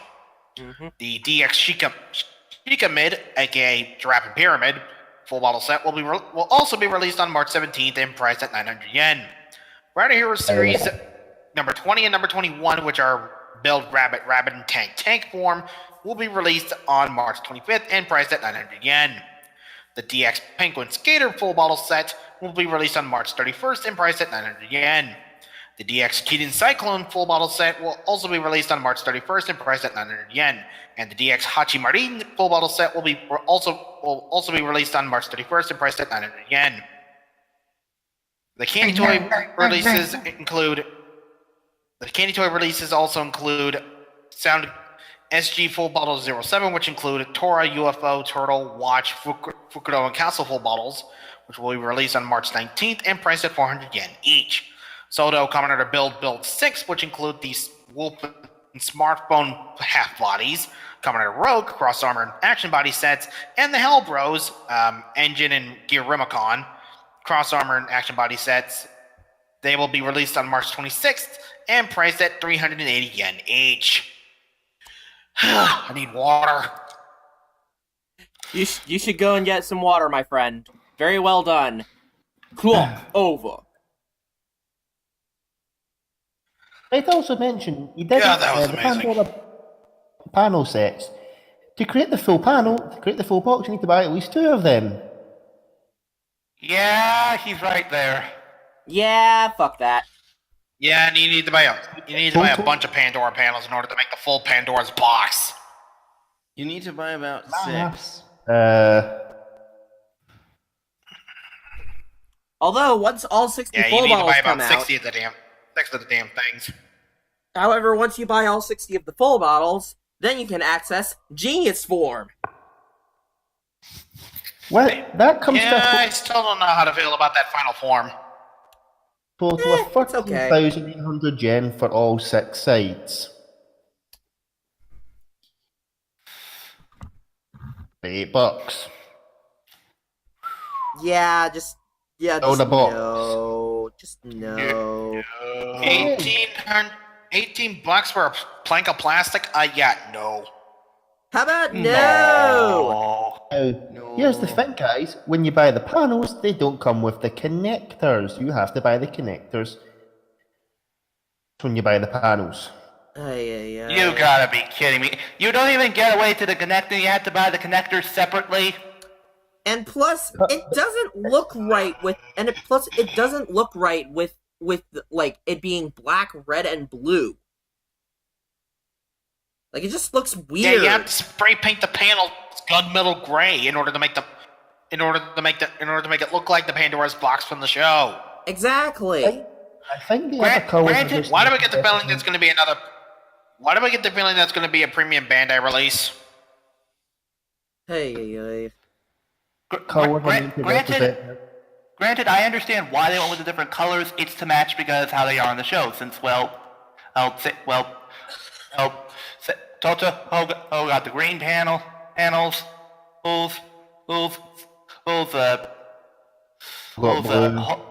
Hokuto got blue. Sato got red, and I believe Hokuto got blue. Toto got green.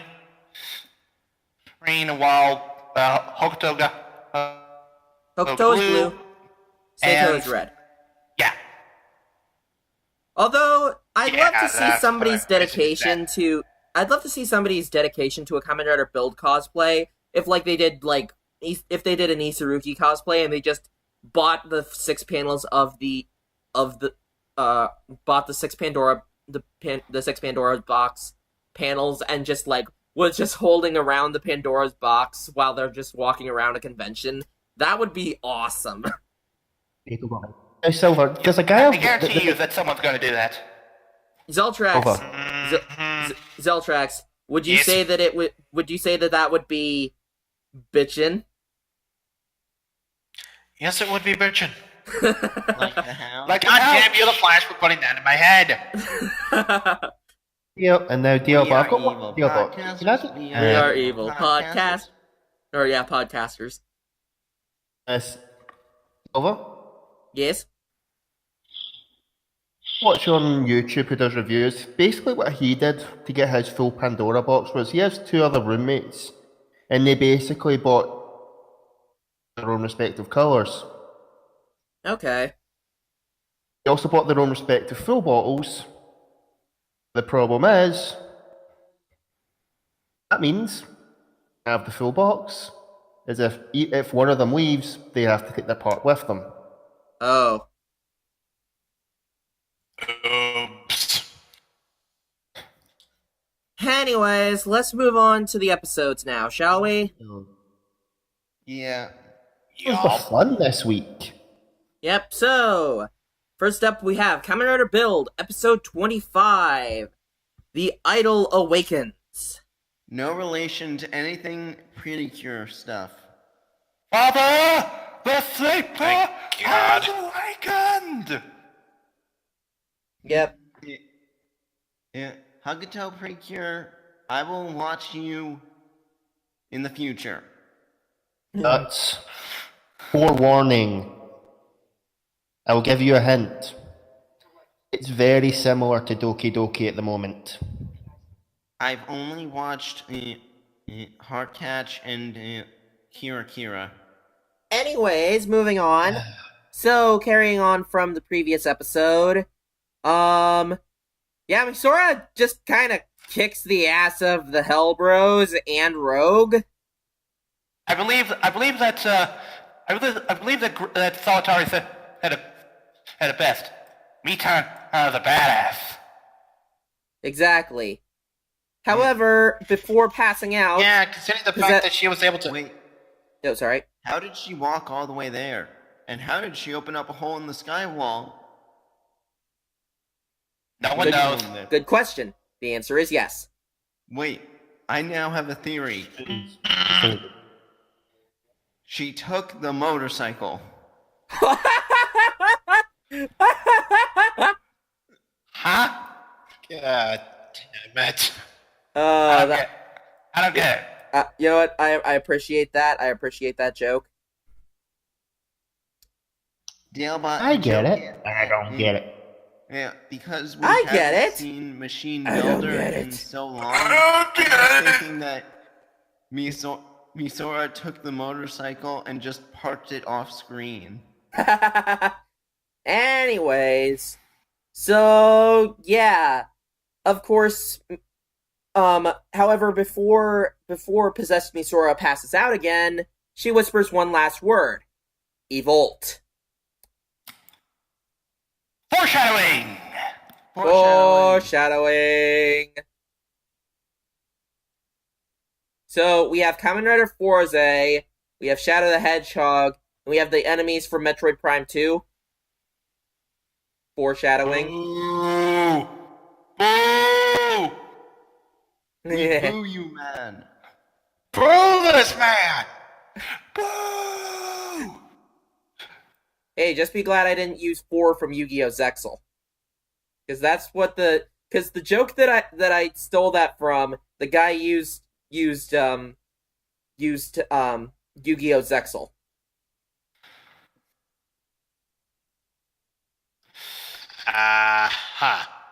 Anyways. Okay. Also, Silver, real quick.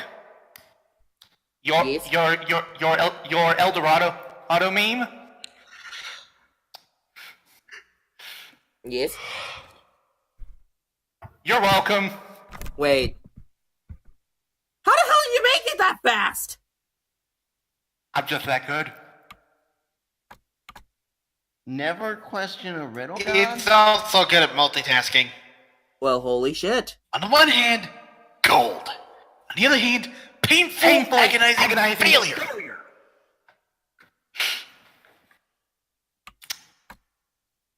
And you will notice that Anyways. I included all of the ridiculous and stupid Zorpiller figurations. Nice. Dealbot, did you know that? Did you Nice. include that there? Sword builder stuff. Huh?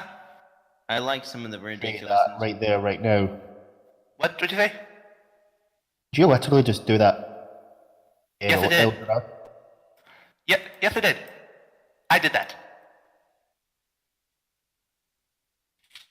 Well, okay then. Anyways, Never question your riddle god. I question him all the time.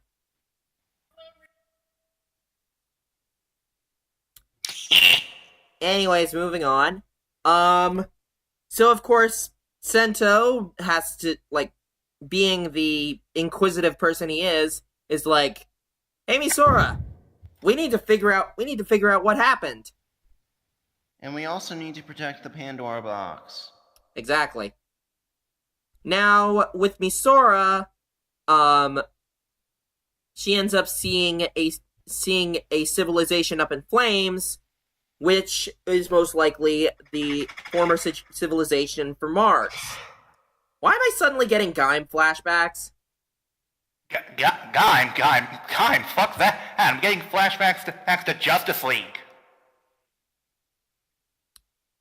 I mean, fair, but at the same... Justice League. Remember Martian Manhunter?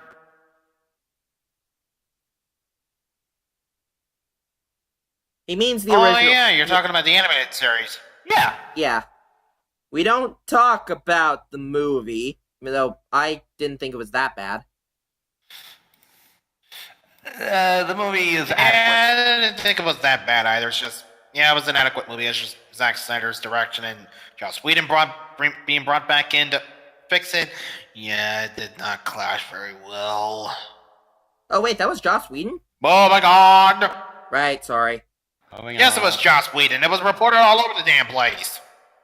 Anyways, moving on, that this is apparently a vision that Misora always sees when she's purifying full bottles, which is most likely the previous Martian civilization dying and, well, how destined to put it, just the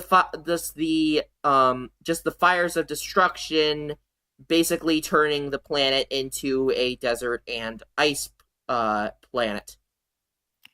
Did you say Martian civilization? Yes. I'm sorry. I do not believe this until I see actual proof or someone saying that they are from Mars. I don't believe it. The artifact was found on Mars. Until someone actually comes out right out and says, we're Martians or something like that. It's not because... I'm sorry I keep pressing this joke into the ground. They legitimately said Martian civilization. I must have missed that part in the episode. Did Also, someone say Mars? Mm-hmm. also, I had two jokes. Okay, now Diobot, now it's fighting time, because that was the same joke that I made when the podcast that week, and now you're making the joke. Oh wait, that's Yo-Yo Crimson. I was gonna say, okay, I have two jokes to make Yeah, I here. was gonna say. I'm sorry, Diobot. I have two jokes to make here. First, aliens. I'm not saying it was aliens, but it was aliens. Yeah. Also, secondly, where's the kaboom? There was supposed to be an earth-shattering kaboom. Shattering kaboom! Oh, god damn it, Marvin the Martian. Yeah. Okay. Also, If- sorry, Kiryu, but that picture's really creeping me out, so I'm going to delete the post. Okie dokie. It was just there just to say Martians. Yeah, fair enough. But anyways, meanwhile, they try and oust the traitor, which they're able to do in a very interesting way, I might add. Yeah, that was holy pretty crap, clever. that was really clever. For those who don't know what it basically, for those who don't know what they did, they basically ended up after Sento was notified of Namba's children, or the Namba children. Wait, we need to go back. We need to go back even further. Okay. Yeah, we didn't really go over the Nampa children. Okay, go ahead. Allow me. Okay. Yeah, the Namba children are essentially the children of the corn. What's the children of the corn? Sorry. Holy shit, he's right. I don't know what the children of the corn are. Okay. Basically, children of the corn. Okay, Dealbot, you explain. Children of the Corn is essentially what happens if you basically force several kids while they are at the youngest of ages to basically worship your cult, and it is the only way of life. Okay. Makes sense. And there has also been several movies about it. I am not even joking. Yeah. Yes. Yes. Hashtag praise Isaac. I thought we were supposed to bind Isaac. Boo! Oh. Oh, come on. Oh, this man! Whoa! But Ow. but the thing is, Namba Heavy Industries has apparently been, apparently took over an orphanage and raised children to be spies, soldiers, and scientists, and report all their stuff to Namba Heavy Industries. But yeah, real quick. Like, let me say it right now. Let me say this right now. Sawa's the traitor. hang on, we're getting to that. All right. But yeah, and so the Remicon and Engine Bros are a part of Namba's children, and because there is apparently a spy in the midst. So how do they figure this out? How they do it is they basically tell everyone different information. Yeah.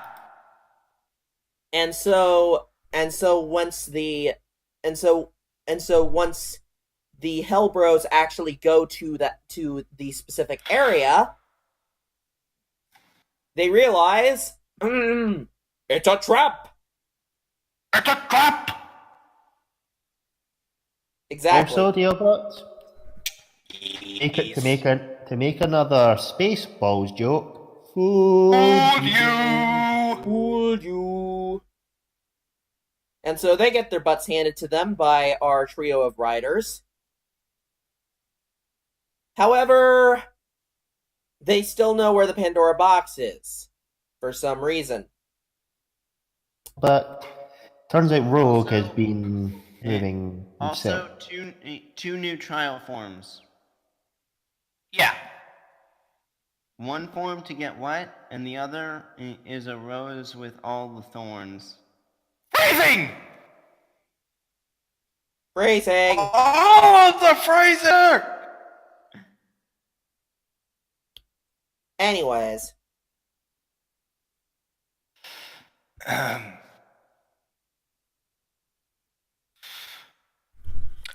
Moving right along. And we find out that the traitor is actually the the current aide to the Prime Minister. Seriously, what is up with all of these aides being bad guys?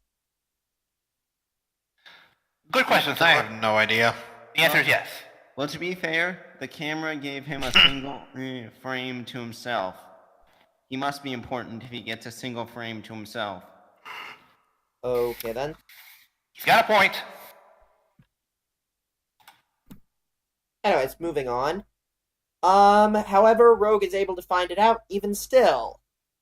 With Akaba guarding Akaba guarding the True location. guarding the true location. And unfortunately, this is the end for our dear Akaba. Except Rogue is already right there. Yeah. Akaba, you're not lasting. Also, Should I, You're not lasting this fight, I'm sorry. should I say the joke? No. Go ahead. Are you sure, Zeltrax? Guts, I swear to God, you will be getting the Mega Slipper if you make that joke. Okay, fine. I won't say it. Thank you. Now, Trust me, Fine, Zeltrax, you do not want to hear the joke that Guts made. It was bad. Okay, then I will take your word for it. Deobot and I... It involved a joke, Hoke about how the Hokuto three crows. And about the fact that now all of them are dead. Yeah, And where they're from. and that's all we will say. over. Okay. Robot. Yeah? But yeah. As Akaba's true name gets his ass beaten to him, Yep. appears and starts screaming his real name, basically showing Akaba that he actually remembers their names, instead of having his memory wiped. Well, that was shown with Kiba as well. Real quick, can we discuss that real quick? Okay, What? Let's be honest here. Were there ever any hints or anything at all to the fact that Sawatari basically lied about the whole amnesia thing? Yes, there was. There was a flashback to him getting basically gassed where... Well, here's the thing. He basically said he didn't want amnesia, but the thing is, we had no idea that the other three crows didn't know. Well, they didn't know, and then they found out eventually, because they're like, "You're a really shitty liar." Yeah. We also found out that True, the amnesia true. from the nebula I'd gassing like was optional. I'd like to think that he just couldn't lie to his harem. No! No! You know what? That's Okay, even that's worse. That's even worse. Phrasing! All of the phrasing, you son of a bitch! You know what? That's Okay, that's even worse than your whole Hokuto 3 Crows bought the farm thing. So you get the Joker slipper. Okay. Okay. Whap! Okay. Okay. That's This is your punishment. I'm not only giving you the bottle multi-smack, I'm going to smack you 25 times! Wow. Oh, damn! And like guts.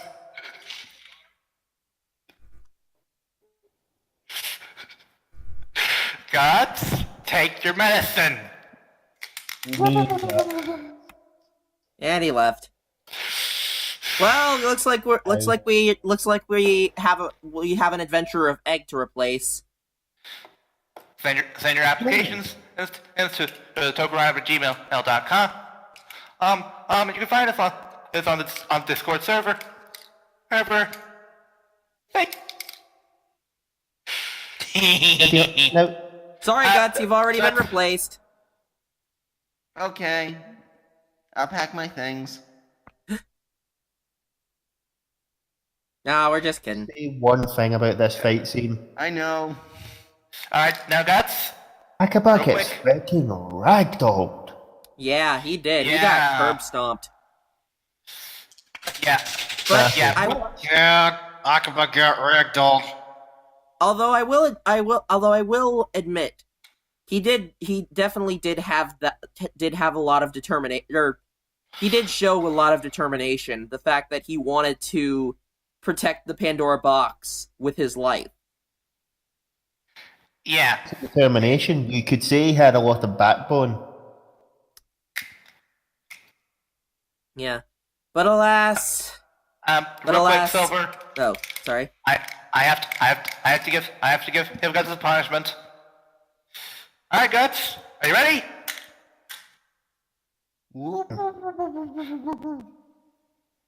And he left. When he gets back Ben. here, I'm going to start doing. Okay. Hey. I'm gonna 1, keep. 2, 3, 4, 5, 6, 7, 8, 9, 10, 11, 12, 13, 14, 15, 16, 17, 18, 19, 20, 21, 22, 23, 24, 25. Ow. That wasn't for you. That Yeah, was let's go to for the corner Guts. thing. Oh, I guess you were saying ow for Guts. Yes. I know, I was just saying it for him. I think you Nope. killed him. I think I did. Wow. Well, Did I guess, did- well, congratulations, Zeltrax. You're now our permanent 5th member. Congratulations, Zeltrax. You get a promotion. And I was killed by an angry riddle god. No! No! Guys, none of that. Shame on you. I say that he deserves an extra full bottle. I think he deserves an extra full bottle slap.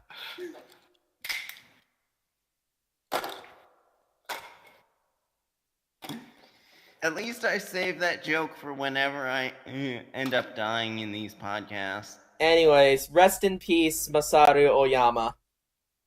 You fought well until the end. And we You had will an episode. avenge you. Eventually. And Naturally. Anyway, Silver, Yes? is there any significance to all three of the Hokuto Three Crows' true names?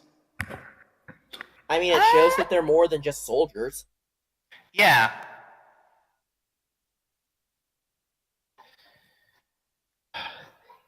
You guys might dave me for this. When I started hearing Masaru as Akaba's name, I started making Digimon Data Squad jokes. Oh. Okay, yep, you get the slipper. Started making Diamond Masaru jokes. Wanna help me out with this deal, bot? Gladly. Joka! Win maximum!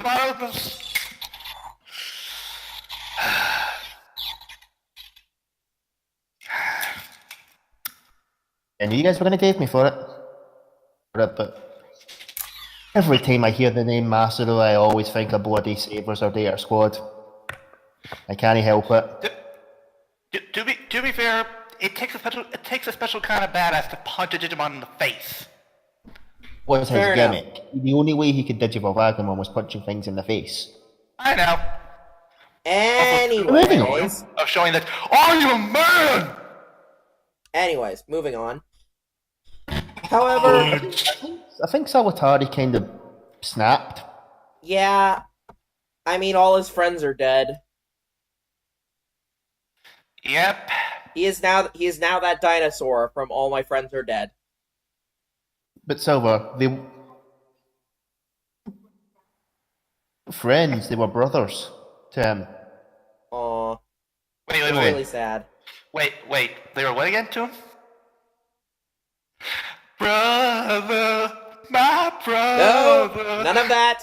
Shame on you.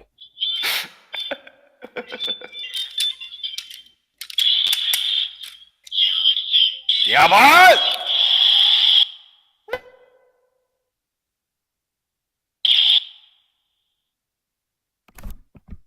Uh, None of that. Shame on you!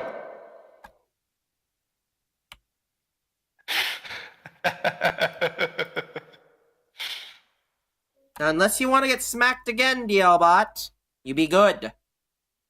Capiche? Fine. And Crimson, don't you dare make the joke I think you're going to make. Moving on. I wasn't going to make a joke, I was going to make a statement. Oh. Anyways, continuing on. Misora tries to help, but just gets in the way when her powers don't activate.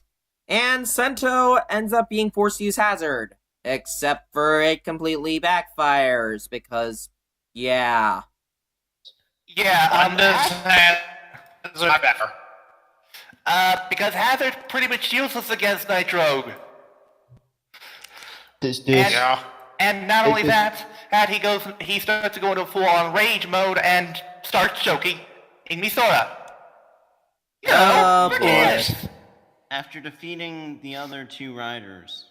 Yep. yeah, So, yeah, Misora is in a bad spot, but we will see what happens next episode. And we don't. Yeah. We see what happens in this episode. Misora uses her bangle to heal Sento. He transforms, and Rogue takes the Pandora box while using the Phoenix Full bottle. Yes. He hasn't untransformed yet. Yeah, he hasn't. And he, But everything else what I we said see was is correct. what we see is Hazard's rabbit side glowing, meaning I'm calling it that bangle's going to turn the Hazard trigger into the Tank Full bottle. as well as the Rabbit. Well, we will definitely see. We will see what happens.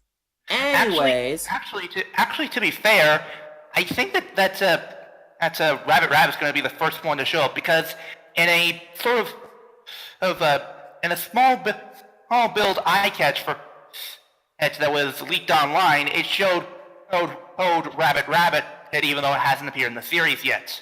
well, we will see what happens next episode, which is going to be tomorrow. Silver, we forgot to talk about a little thing in this episode. What's that? Names Misora mentions after No, we mentioned before the she Bolt.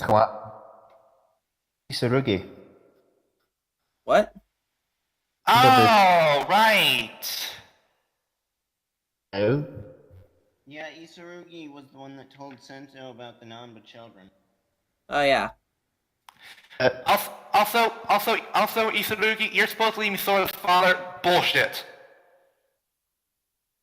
I don't know what's going on with this, but we will definitely find out eventually. I give this episode a B+. Same. Sure, why not? Who here? Silver, I'm just going to say one thing before we move on to Power Ranger and Lupin Ranger. So,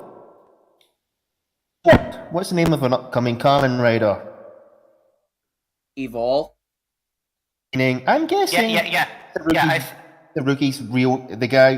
who is Isarugi's real name is Evolt. Yep. You may Also, be it's right. possible. Also, foreshadowing. See, last week did we mention who the voice actress is for Misora's possessed form? I think we did, yeah.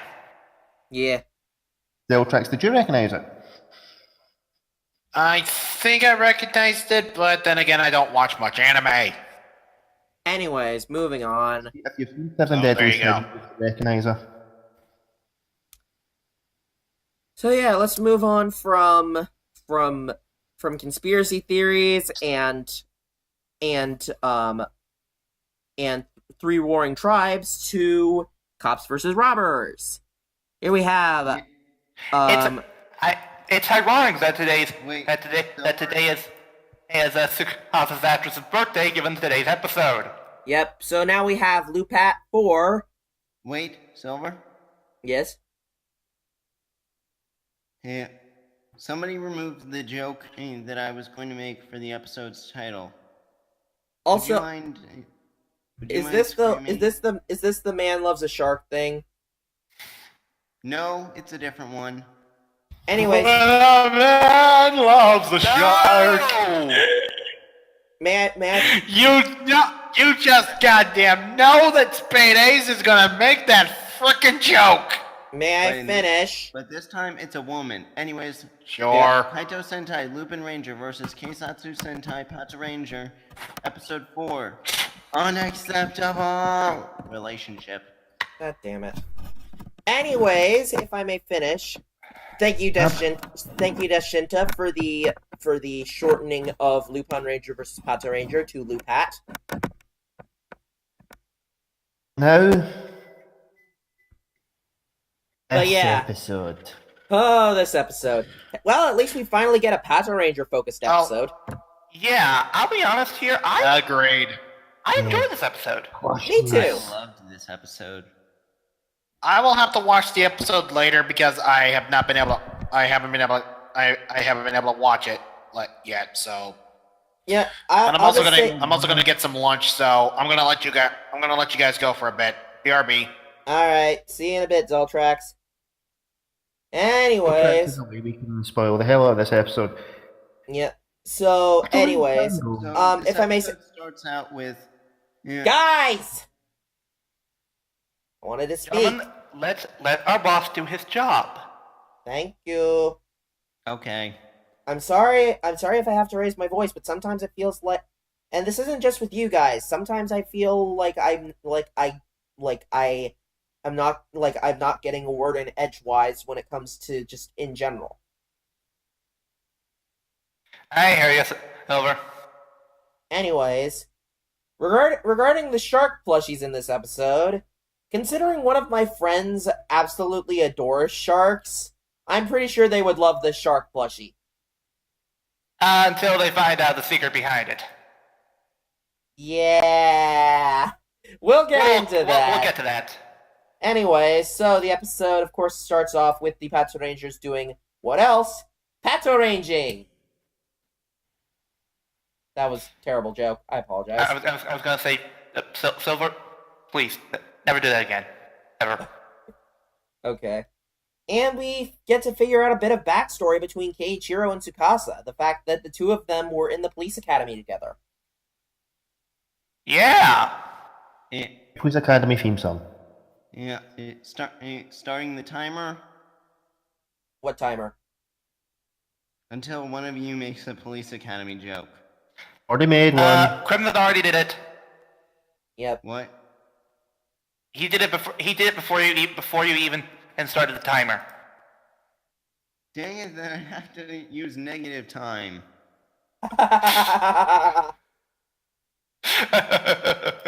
Anyway.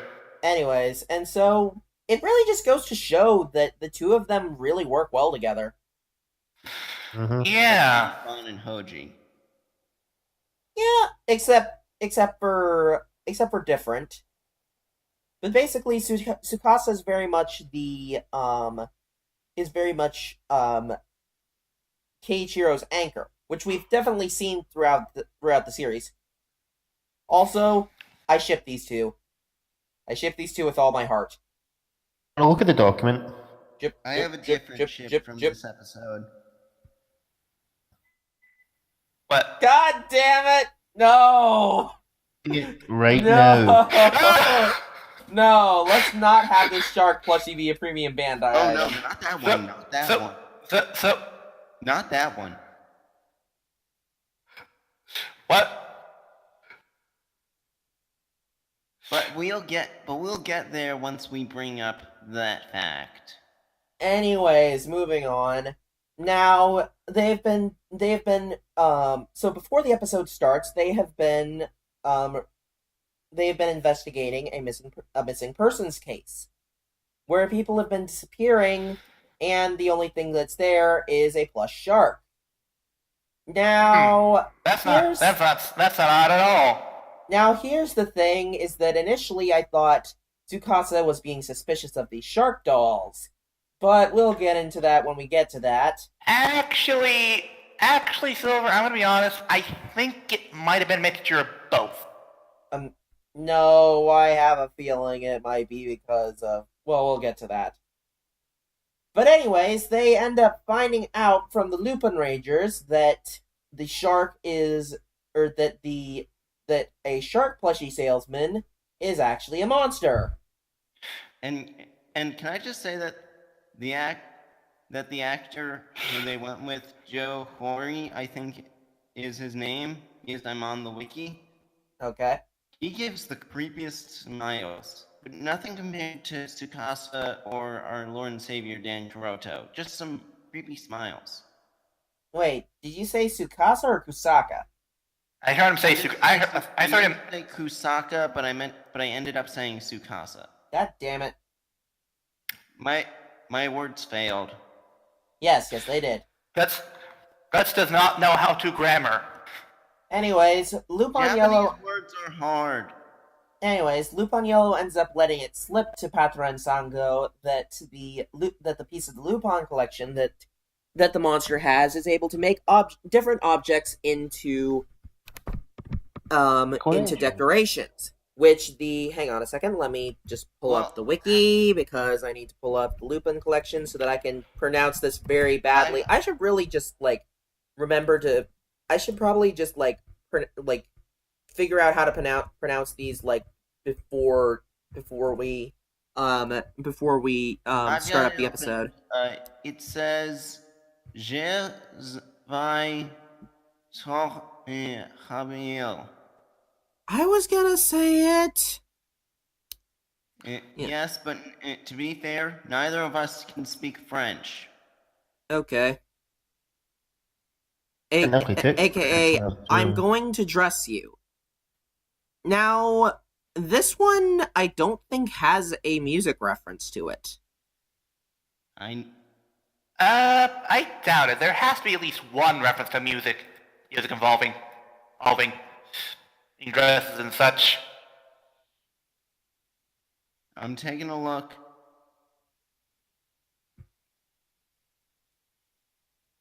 But anyways. Yes, Silver. Yes? Remember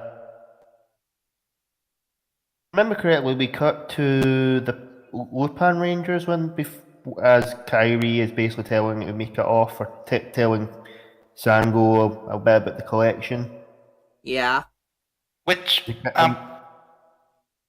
real quick, can I say this right now? I have a small prediction. What's that?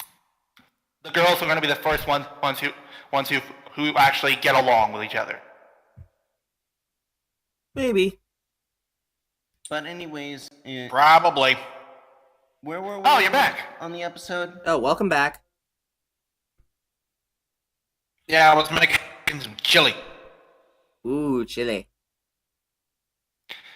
And anyway, Anyway, continue. so as we were saying, this particular article of the Lupin collection is a. Hang on a second, let me just look it up real quick. Reference to kidnapping. Yeah, kidnapping and criminal activity. Which is something I find unique about most of the gangler here. They all seem like they're based on a specific type of crime. With the monster previously, I believe it was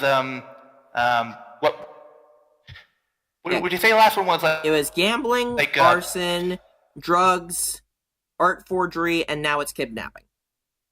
Yeah, I would prefer if this gangler was more focused on experimentation or organ harvesting, but that's a little too dark for a children's show. Yeah, and honestly, to be fair, thanks to this, we actually do get a better hint of what exactly Humadel's crime is. It's malpractice. Because she's supposed to be the medic, and the biggest crime that goes with medicine, malpractice. Makes sense. Mm-hmm.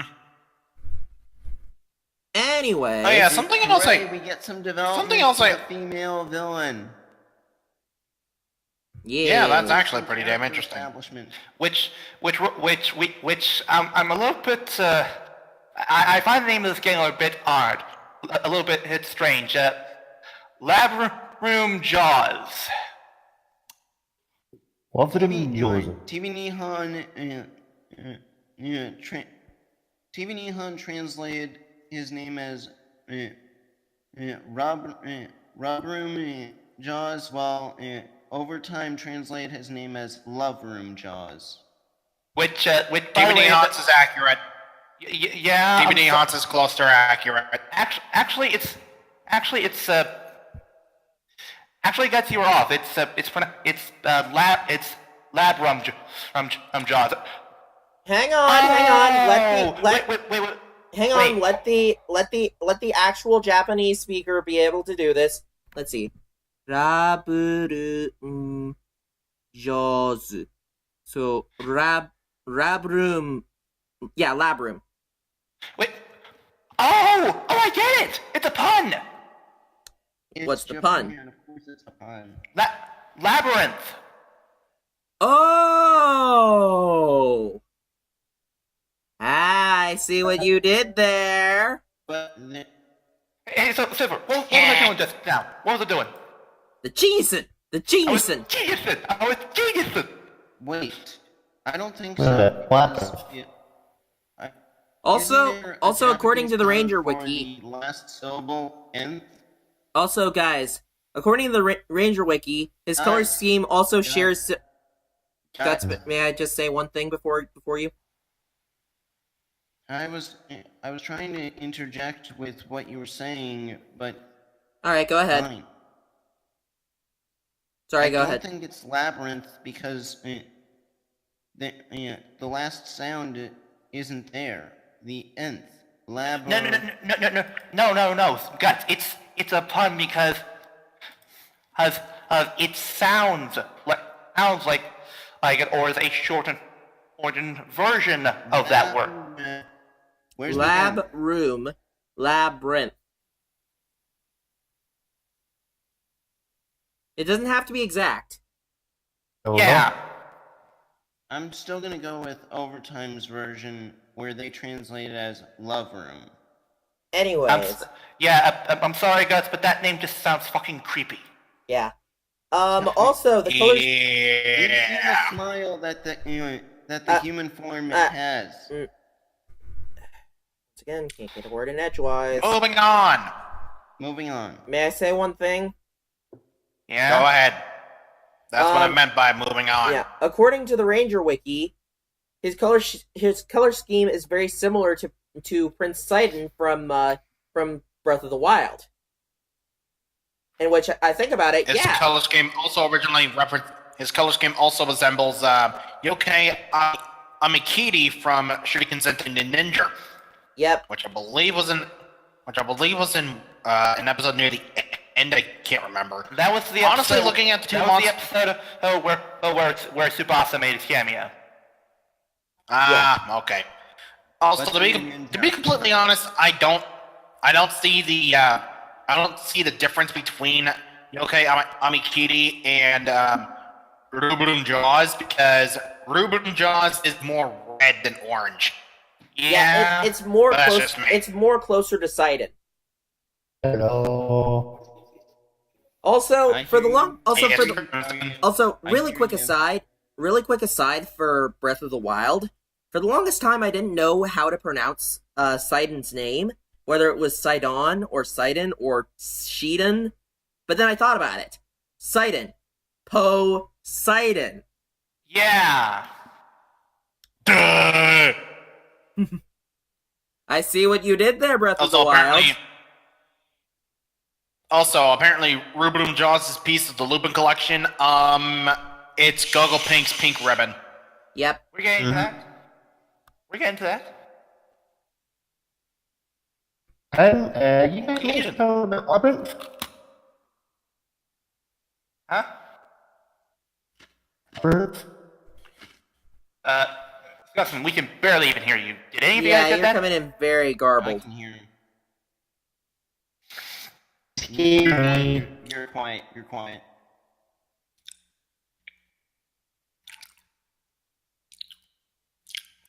Give me a minute. Now you're coming in audible but garbled. Kyoryu, can you? Oh yeah, there we go. Let's see how it works now. Okay, Zasmin, say something. But, Kyoryu, you want to say something? You guys hear me better now? Yep, much better. Yes. I don't know what's happening. It's probably because I'm using a laptop because they can't connect on my phone for some strange reason. Okay. Anyways, so after investigating a bit, Tsukasa ends up oogling the shark. And I'm just like, what the flies? Okay, like, I get it. It's supposed to be like, oh, it's so cute and adorable. But it's not suspicious at all. That's the whole reason why you were enticed by it, was because you thought it was cute. If I may borrow a quote from... If I may borrow... Oh. If I may borrow... Oh. Yes, sorry. If I may borrow a quote from the Weird Al movie, stupid! You're so stupid! Hold it.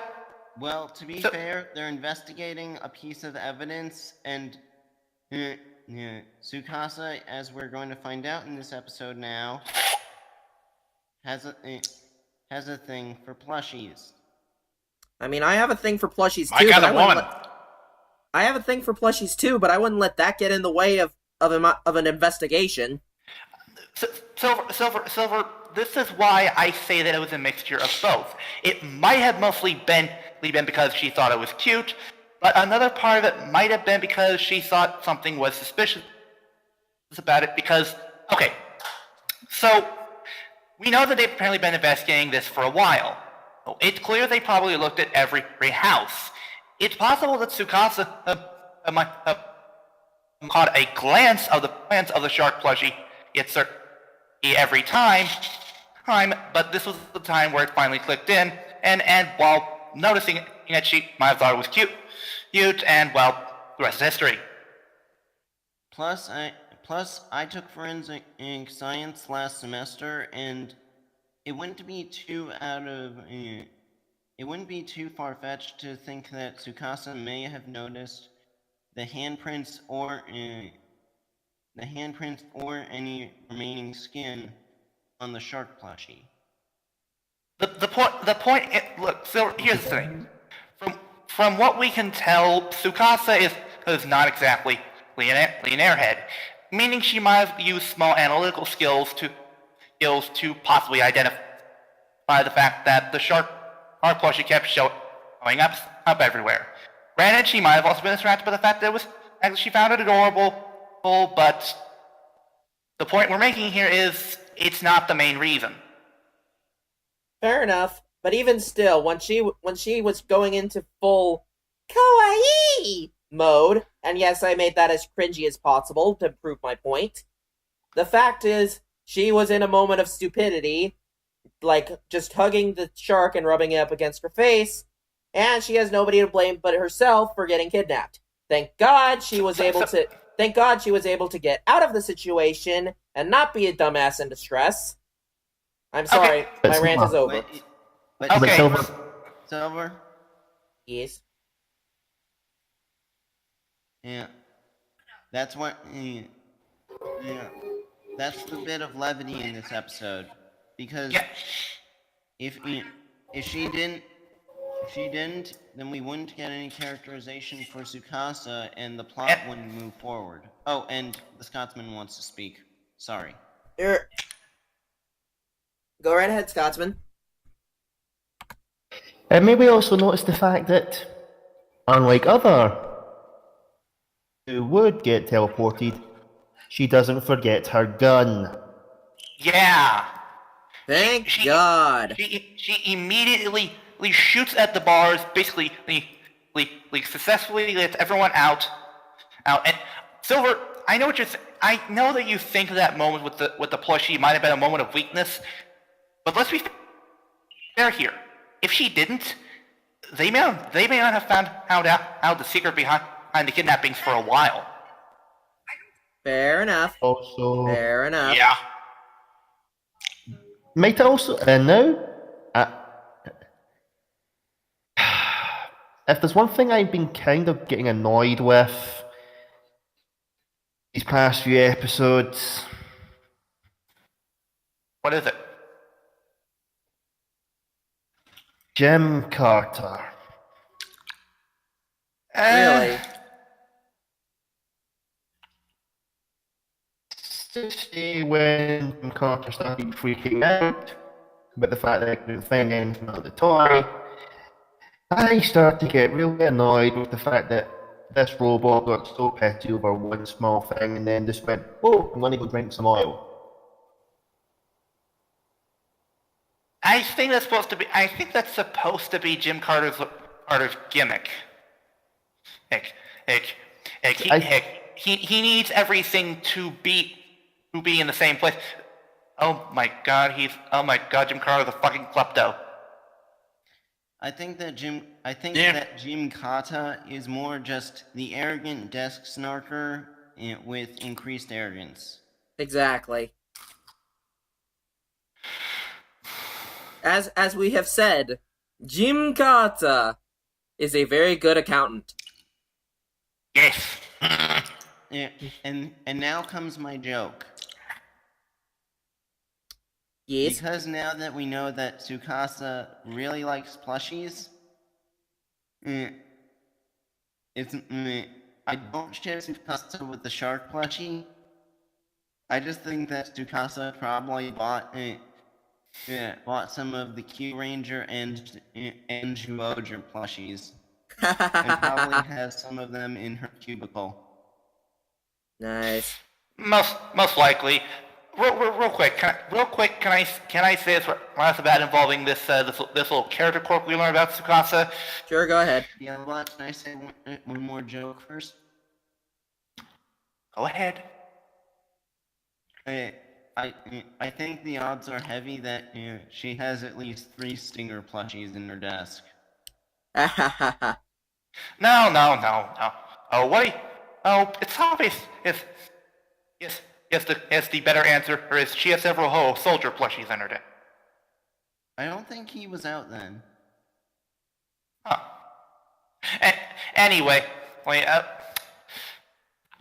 I know that some people might be annoyed by this little quirk of hers. Honestly, I kind of like it. I kind of find it adorable that this hard as nails cop basically tries to put up this is no nonsense attitude, and personality and such like that. But she secretly has a weakness for all things cute and blushy. I'm that adorable. Mm-hmm. I will agree to that. That is kind of funny. Anyway, so they end up fighting. Lupin Rangers come in and Tsukasa, as a little bit of thanks, passes the monster over to Lupin Yellow so that she can take the piece of the Lupin collection. Which, I don't know, guys. That piece of the Lupin collection looks familiar. Almost like we've seen it at past Sentai or something. Like literally, the logo's like staring us right in the face. Okay. Wait, I got it. Okay, It's a prop from 5-Man. God damn it.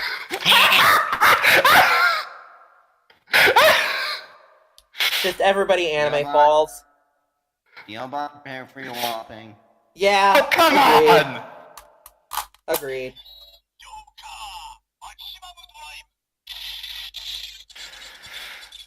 Would you guys like to join me in this?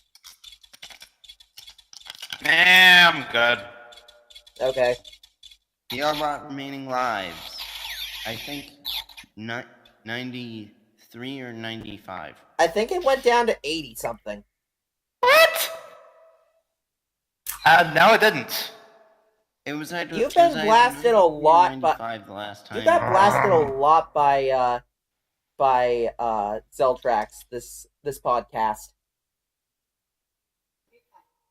So what? So what? That's Yeah, me dead. blast you a lot. Anyways, I'm really hating Discord tonight. Yeah, I feel ya. And so Keiichiro, later in the after the episode was finished. Hold up. We Hang need on, to we're- go over the rest of the This fight. is a joke. Yep. This is a joke. Okay. And so Keiichiro, after the episode ended,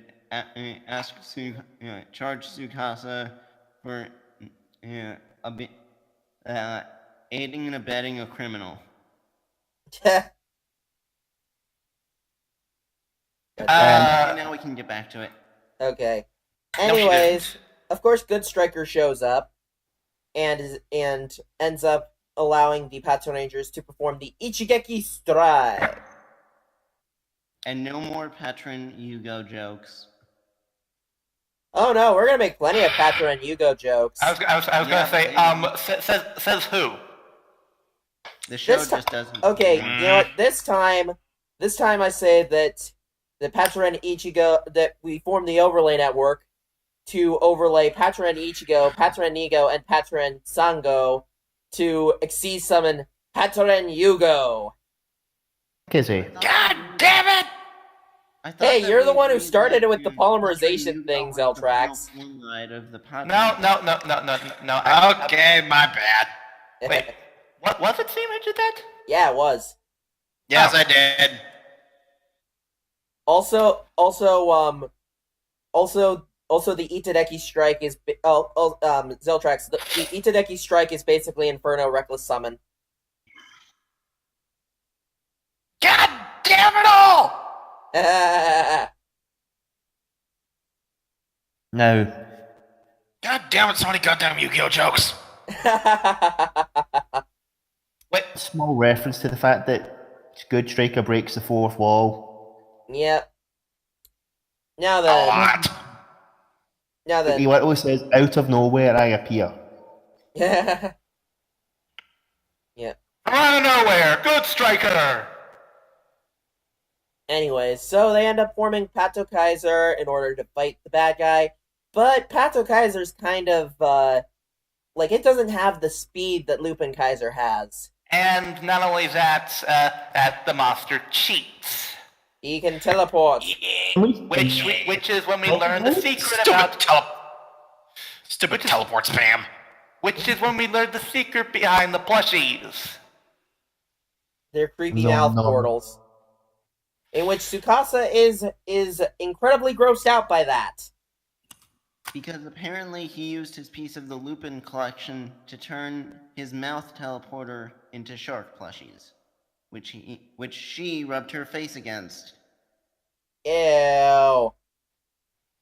Oops. So, Because that's how she feels. You know what, right now I'm looking at my Eevee plushie and I'm being like, I swear to God, you better not be a shark portal. So adorable. Meanwhile, I'm just getting out my Shadow Lugia plushie. Also, shut up. I can love plushies. Yeah, you wouldn't have that Shadow Lugia plushie if it weren't for me. Are you sure that it isn't a shark mouth, Zeltrax? I'm sure. Guts, this is a pretty damn small plush. So there is one in here. Here, it's very, very tiny. Okay, yeah. So, Anyways. Good Striker basically says, those Lupin Rangers are in style. Side switch. I love the fact that whenever Good Striker basically he switches a team or basically leaves, he just nonchalantly kicks everyone out. It's like, okay, everybody out. Ah! Oh, good. I'm liking Good Striker so far. One other thing that I forgot to mention in the second episode that I wanted to make a joke about. I feel so ashamed that when I first read the Lupin Ranger vs. Pot Ranger scans, that I didn't get the joke was Kaito and Keisatsu got time.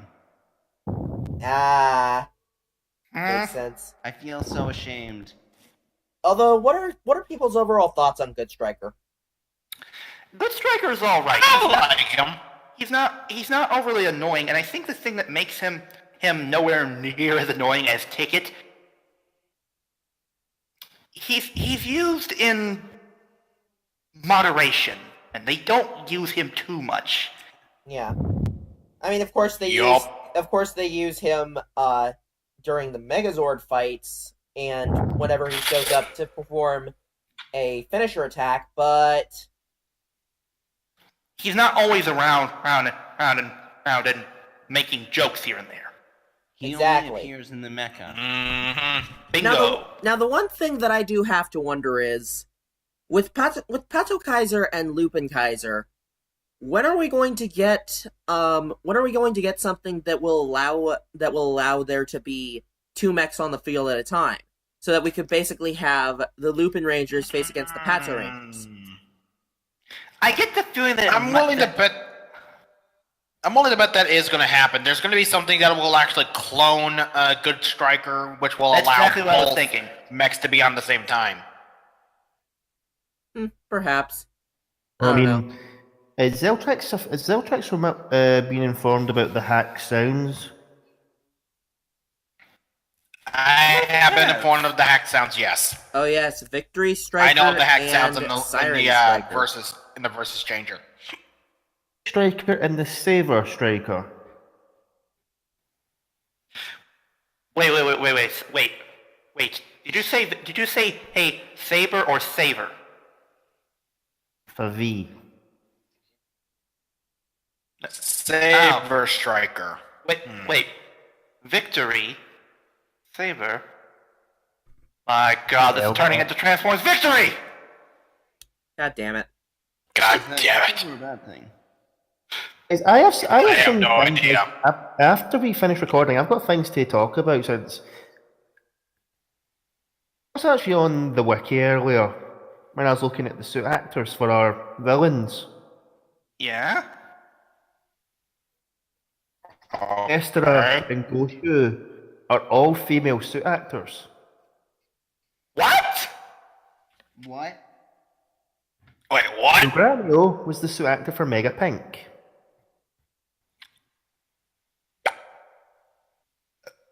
Deal about the EXE has stopped working. Deal about the EXE has stopped working. Deal about I think we should move on to the final parts of this, shall we? Dealbot has lost a life. Yes.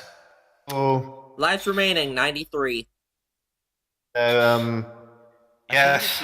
if there's one thing I would like to say about this mech Maybe for Lupin Kaiser, I want it now.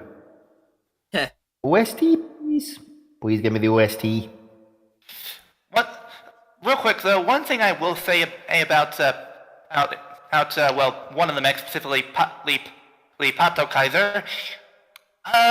Nice. It's an okay mech, but let's be honest here, the finisher is kind of lame. A giant spectral gun. No. That's Lupin Kaiser. Alright, the Lupin Kaiser is awesome. I said compared to. Yeah. Oh yes. Compared. Yes. I mean, you just put the gun over the baton thing and you just shoot. That's it. That's all you do. Lame. Bull! Anyways, moving on. So, yeah. Anyways, that... Ugh, cannot speak right now. Blech. Then we flash back to the Pat Rangers base, where we learn that That Keiichiro Sakuya and and- Sakuya found Tsukasa by By putting their... That was pretty funny, just the two of them just putting their face up against the shark. Yeah. you guys. This episode is filled with memeable images. It is. That's we already know. That's a fact of life. Also, Guts, don't get ahead of yourself like you did with Umika. What? It's the image for Toku riffs. I Anyways. was told to do that by EZ. He told you to do it. He didn't say post it on Toku Refs. And Go to anyways, Twitter. it all comes back full circle because Yeah, Keiichiro knew that Tsukasa had a thing for stuffed animals. You just didn't realize that was a secret. Yeah. Ichiro's just like, I don't get it. Poor Tsukasa. Yeah. But Anyways, luckily, I give this Commander episode an helped A him minus. with sweets. Same. A plus. Yeah, I'm gonna give it an A because I haven't seen. I'm gonna give it an A because I haven't seen the episode in full yet. Okay. So, Silver, my reasoning for the A plus rating is for one scene and one scene only. What? Okay. After Love Room gets blasted by Huh? Key Strike, yeah, the suit actors basically just go, oh shit, we're meant to be facing each other. And they just go, wheep. What? Basically, after Pater and Yugo basically blows up the monster, and they're all like looking at the explosion, going, okay, and then it's like the suit actors finally remembered, okay, we now have to face each other and we're going to kill each other. Hang on. I actually have the episode up so I can actually see that fully. Okay, let's see. Super on a high heel going, you owe me some humans, get me them. Oh yeah. I realised her suit has high heels in it. Yeah. Anyways, so Yeah, I'm pretty sure Umika's suit and possibly Tsukasa's suit have high heels. Real quick though, before we continue, something I've noticed about how Goshu's sort of growing thing is every episode it's been framed differently. yeah. Like the first time she just came out of the portal and just did the thing. Second time she did it from a far building. Third time here she basically kicked the safe away and just blasted it as up in the air. Honestly, I like that. I like the fact that they basically frame how she grows the monster differently. It keeps it going stale. Hi Nari, how you doing?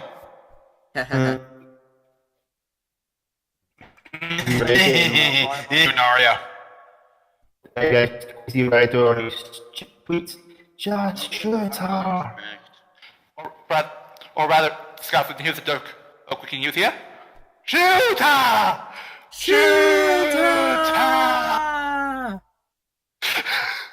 They have as much of a reason to shoot her as the Kyoryugers did, when Lakiro was out. To be fair here, Guts, if you saw a weird patchwork monster, her with a weird jack-o'-lantern and watering can, basically they pour it on the monster and suddenly it grows, your first reaction wouldn't be to shoot it, your first reaction would be, what the fuck? Yes, and then my second reaction would either be to run away or hug it. Run away! Run away! Anyways. Run away, definitely. Anyways, let's move on to the weekly plugin, shall we? And we have another DeviantArt. Kane Sword Kaijin, who was previously covered on Easy Rider's Toku Time Spotlight, but we're going to cover him right now as well. Yeah. Sweet. I like this guy's art. I really do. Yeah. Well, part of me wishes that His art's awesome. Well, part of me wishes that he, I don't know, did these actually in color. The pencil sketches here look great. Everything's nice and detailed, and you can always tell immediately who and what it is that he's drawing. Exactly. His artwork also has a weird sort of, it's kind of similar to form, but also a bit stylized too. Yeah. Mm-hmm. So definitely go check him out on DeviantArt, he just makes a lot of pictures. I think he wants to eventually make his own tokusatsu something, like if it's a comic or a series or something. I think that is what his plans is. I think it's supposed to be for a comic. Not entirely sure, But if that is the case, hey, the guy's definitely got talent. He definitely does. And so definitely go and check this guy out. He's pretty cool. Yeah. Anyways. What? Yes?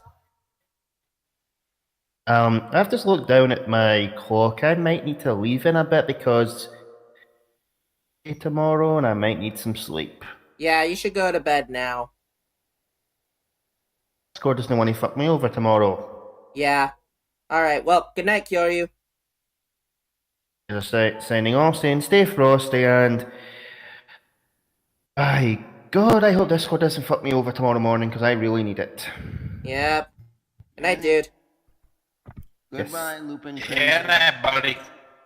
Yep. Supposed to be my new nickname. Bye. Alright. So, shall we move on to the weekly topic? Yes, we shall. Alright. So, last week we ended up talking about our own fan ideas for Sentai series, which DLBot wasn't able to be here for, unfortunately. However, we'll make it up to him by doing this little topic. Kamen Rider adaptations. What we want and what we don't want.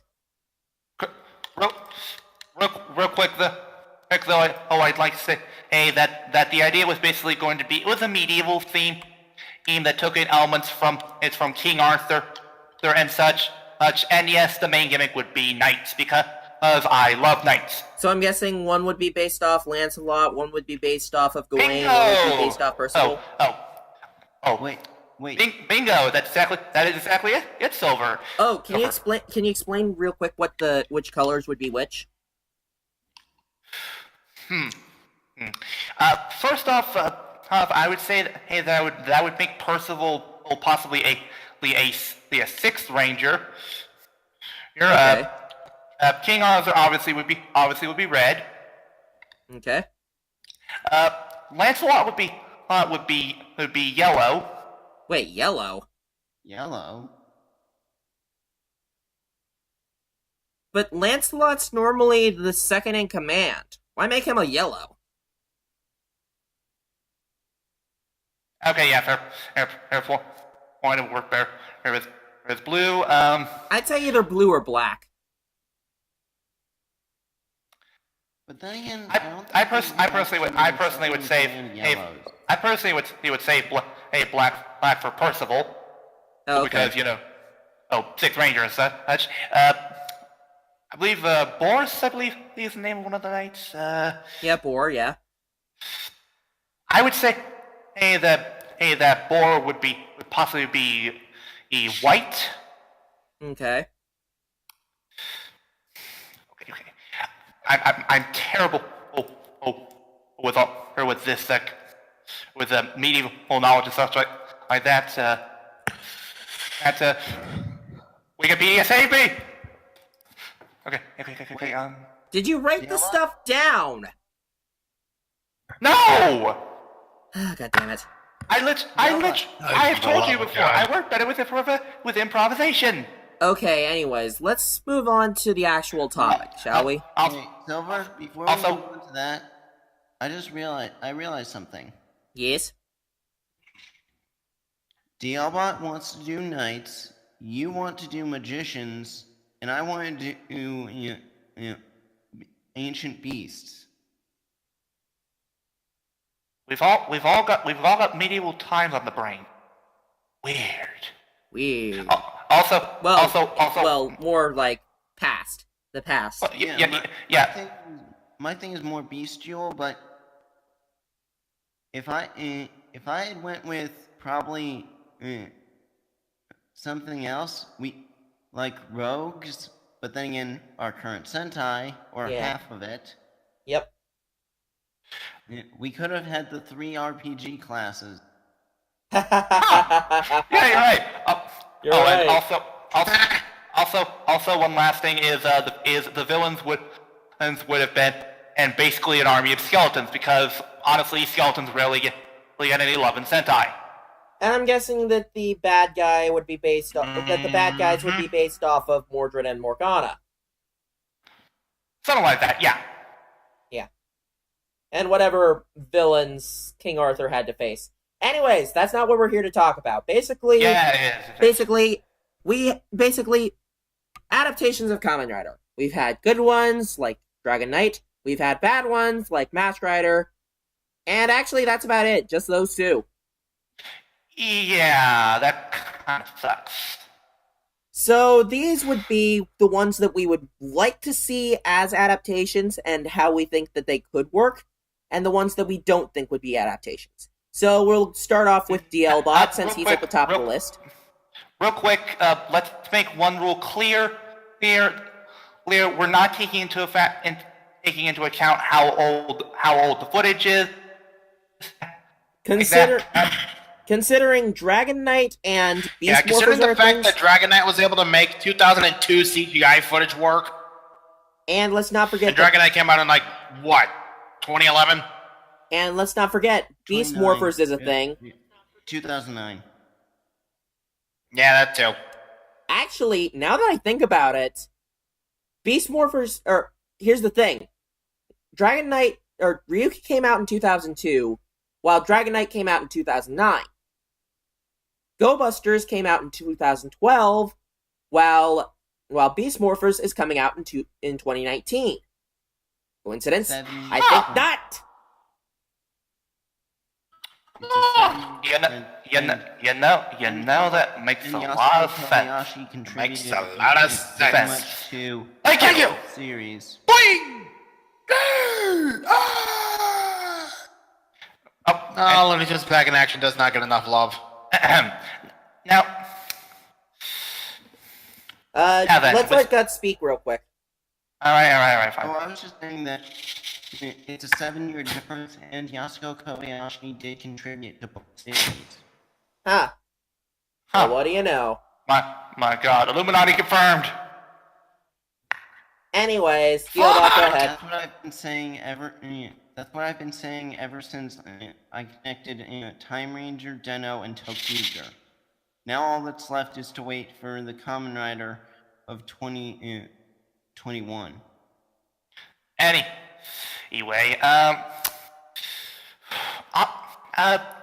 the thing is that what I personally feel is with a Kamen Rider adaptation is you need to basically include the right amount of material from the original source, but also be creative by giving original material.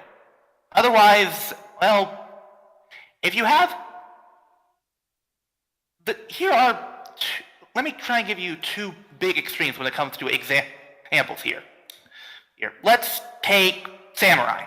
Samurai was basically an adaptation of Shinkenger, but what they mostly did was just take almost everything from the Sentai and translated it. It was not that good. Yeah, on the other hand, we have... Yeah, because Jonathan Zacher is a translating Sentai fanboy. Yep. Hashtag fuck you, Zacher. Hey, at least Zacher's gone. I hope that he never comes back. Ever. Anyways. I'm so Anyway. him. In fact, sorry. Now, on the other extreme end, we have Master, which basically changed almost everything. Wait, what are you saying? RX. Oh. I'm basically trying to give examples of the two big extremes of how you can do an adaptation to your wrong.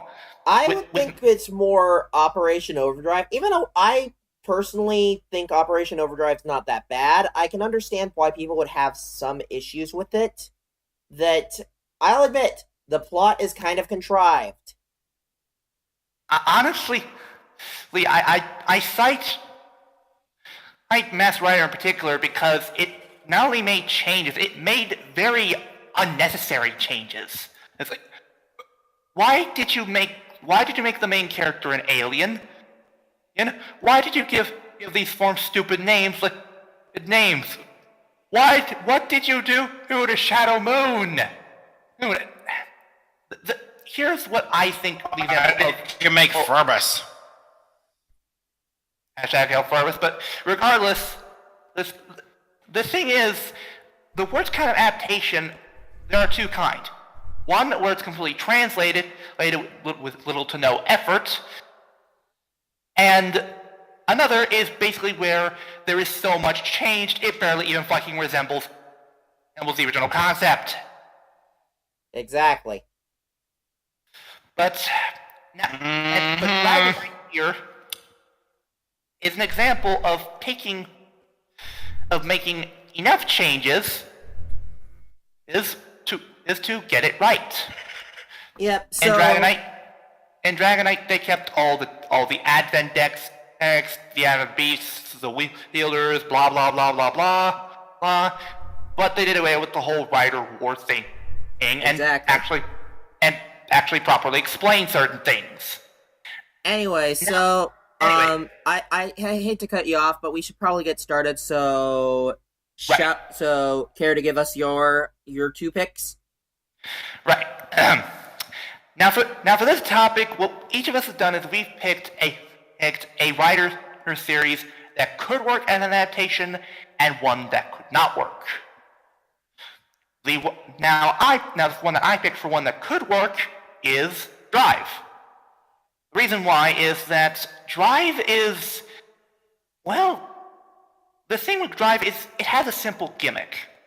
The toy cars and the talking belts. That's pretty much it. And the thing is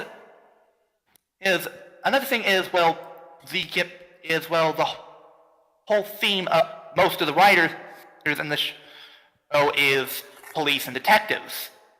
And if you know how television is nowadays, those kind of shows, those are the hot stuff right now. Now there are several shows that involve detective stuff or police dramas. It's the new hot thing. As a matter of fact, one that we did not talk about, which all of you will be surprised that I did not end up talking about this, is W. And I think the W would also be a good one because, yeah, it follows that detective noir style, and I think it could possibly work. I think it could work, but the main thing that they would have to, the one thing that they would need to do right, do it just the right way or wouldn't work, is the Gaia memories. Yeah, I getcha. Yeah.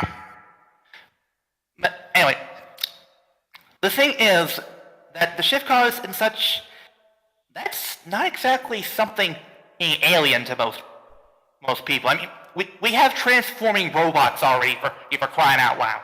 Exactly. Loud. And the themes of Drive, while yes, are not exactly something you see every day from our live actions and show meant for kids. It is something that has been seen in other media, and honestly, if it could be done right, I think that Drive would be an excellent adaptation. And they just need to get the right people for it, and well, they would need to know what to change and what to keep in. Exactly. Honestly, real quick, I believe someone earlier before you mentioned Mass Racer Rex. Rex was it? Yeah, that's what I said. Yeah. Masked Racer Rex. Yes. While a bit of an odd name, it's an example of what it's kind of similar. It's similar to what I would imagine an adaptation of a Kamen Rider series being, changing certain aspects, but also including things from the original. Of course, including brand new things that were never even in the original source material. Exactly. Now, on the other hand, we have Decade. I love Decade. I really do. And I would be overjoyed to have an adaptation of this, but it can't work. Here's the thing with Decade. Yeah, that's the thing. The fact of the matter is, this is not just Decade. It is the past 9 writers. Yeah, and honestly, Lee, here's the deal. We got Megaforce over. We got to go Hydra. I'm sorry, Super Mega Farce over here in the States, and the reason why we could have it was because we had part of this legacy that they were basically celebrating. With Decade, we only have like One. two, technically two, but we no one has a close connection to these other or past writer shows because they were never adapted. That's not the same over there in Japan because several people finally remember other Heisei writer shows that Decade 8 celebrates and homages. Well, I mean, depending on who you ask, they can say either it's great at doing that homage or that it's a terrible fanfic, but that's neither here nor there. Yeah, and honestly, with how complicated it would be to adapt it right off the bat, adapting the anniversary stuff would be a nightmare, and it would most likely end in a disaster. So, yeah, unfortunately, Deke has to get the boot. Anyways, next up, we have Zeltrax on the list, so if you would like to give your Alrighty, let's rock and... Alright, let's rock and roll. The Common series that I could see working in adaptation is Fies, and this could also work as like a quote-unquote direct sequel to Dragon Knight. Maybe. Mostly. Let me explain. Concerning the fact that our main character Kit mentioned the phrase the... Yeah, I know. Moving on. Sorry. Considering that our main character Kit mentions the phrase "the ends justify the means" several times over, means that Adness Entertainment were possibly considering doing an adaptation of Kamen Rider Fies. And I honestly think an adaptation of Fies could work. Actually, you would have to change some aspects because of the Orphanox and shit. It's funny that you mentioned that because I remember looking at a video from past Morphicon where they were basically asked at a panel what series they would want to adapt next, and the two that they had in mind were either Kabuto or Fies. So your series might not be that far off. I don't really have too much of an opinion on Fies, but I will admit, I love the suit design for Fies. The gear just looks so streamlined and so nice. Oh yeah, the suit designs for Fies and the Orphanox. Yeah, the suit designs for Fies and the Orphanox have been absolutely magnifique. Especially with the movie writers with Saiga and Orga. Oh my god! I wonder you could actually use those guys as like end bosses. Yeah, they could have. You could probably use Saiga and Orga as like end bosses for the series. Or maybe you could have had Saiga be as a general, sort of second in command, and like how they use Strike. Yeah, that's a good point. Plus, you can always rewrite the counterpart to Kaiza as being a nice guy, as opposed to Kusaka, who was a murderous douchebag. Yeah, and honestly, I know what some people are thinking. Oh no, you can't do that. Wrong, because in Dragon Knight, they were able to take footage of where Ren was basically where Ren in Ryuki was being an asshole to Shinji, basically beating the crap out of him. But in Dragon Knight, they managed to basically reframe it to where instead of Ren beating up Kit for no reason, it was basically way of training him. Yeah. And honestly, and plus, even later on in Dragon Knight, when Adam took back the Dragon Knight deck, it even showed Len even beating up Adam then, because Adam, of course, is not the traditional owner of the Dragonite deck. It was Kid. He was the traitor. There you go. That worked. And well, he is a fucking coward. Yup. And honestly, you know, you talking about that just gave me a thought. What if in the sequel Adam was the main... What? Can I speak? Go ahead. Okay. You mentioned a lot of stuff involving the ends justifying the means and such like that. I actually had a thought. What if Adam was instead the main character of the sequel to Dragon Knight and not Kit?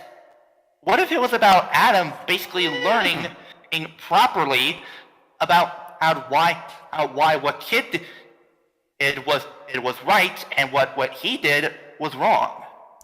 Well, there is one flaw to that. That would be interesting. Which is... There's a flaw to that. Adam retired. Yeah. Well, here's the thing. Here's the thing, Guts. Most of the time, heroes do not retire. And I'm betting you anything. If there was another threat to Ventar and it threatened Sarah, Adam would basically be there to stop it in a heartbeat. True. It does make me wonder what they could do with a Kamen Rider 5's adaptation, and possibly have it be a crossover to Dragon Knight. However, that's neither here nor there, because I highly doubt that I forget what studio did it, or what studio did the... Huh? This Entertainment no longer around. Yeah, so they wouldn't be able to do it. Unfortunately, 4Kids fucked this whole thing up. Fuck you, 4Kids. Yep. Hey, before we start bitching about 4Kids again, one of the other... Don't you get into what can't work. Real quick, before we continue, an idea that they could use for the Orphanox is we know that apparently Xaviax had this army of mirror monsters and such. What if the Orphanox were basically long forgotten experiments? That would definitely work. And hell, it would work because one of the main gimmicks of Fies That's a different solution.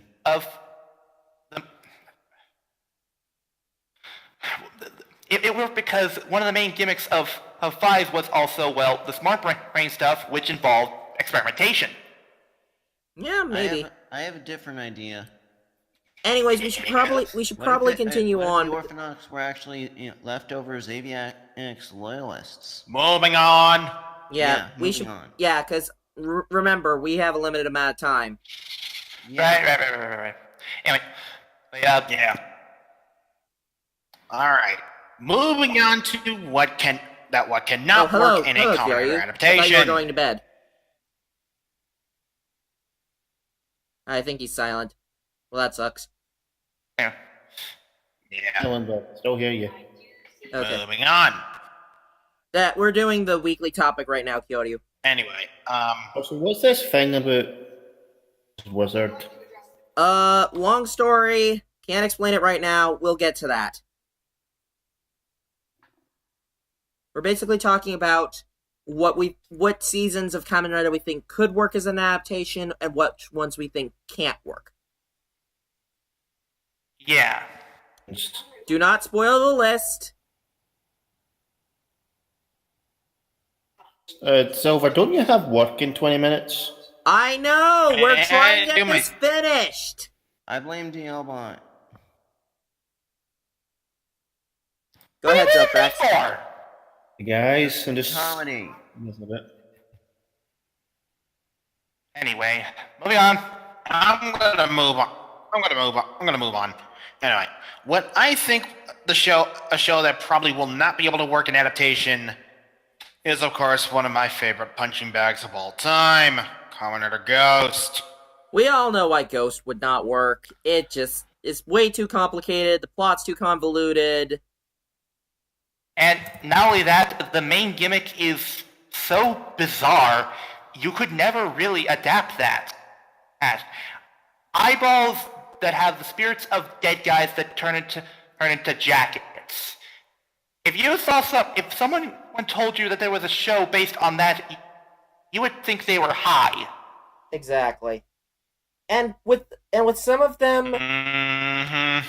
and with some of these, like Miyamoto Musashi, Ryoma, and Queen Himiko. I don't think the people in America would know who those three people are. Yeah. And people don't really know Journey of the West that well. Yeah. We know Most Dragon of them was Ball. Japanese history working for it. Mhm. Yeah. So, yeah, sorry for stealing your thunder there, Zeltrax. You throw off his groove. It is completely fine. Okay, good. I don't I'm have to sorry, be you thrown out a threw off window. the Emperor's groove. Sorry! Anyway, God, I want that. God, I want to get that movie on DVD now. And I thought I was home free with that. I thought I wasn't gonna get thrown out the window. Anyways, Guts, your turn. It's, considering our time constraints, I'm fine with skipping myself. No, go ahead. I really am. Guts, go ahead. Okay, fine. My choice for what can work is Wizard, due to the fact that even if we don't understand some of the monsters that are used, even though the monsters used in Wizard are Greek mythology, and some of the mythos stuff may fly over our heads, we can. There are some really good fights in that show. Some CGI that still could work with that could still work. And some and with enough and with a good writer at the helm and the right amount of focus, it could turn out a pretty decent miniseries. Not about 50 episodes worth, or even 30, but maybe 26 or 13.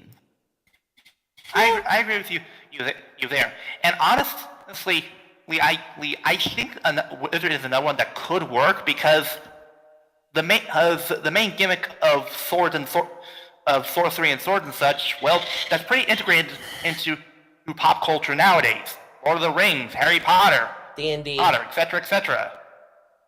Yeah. Mm-hmm.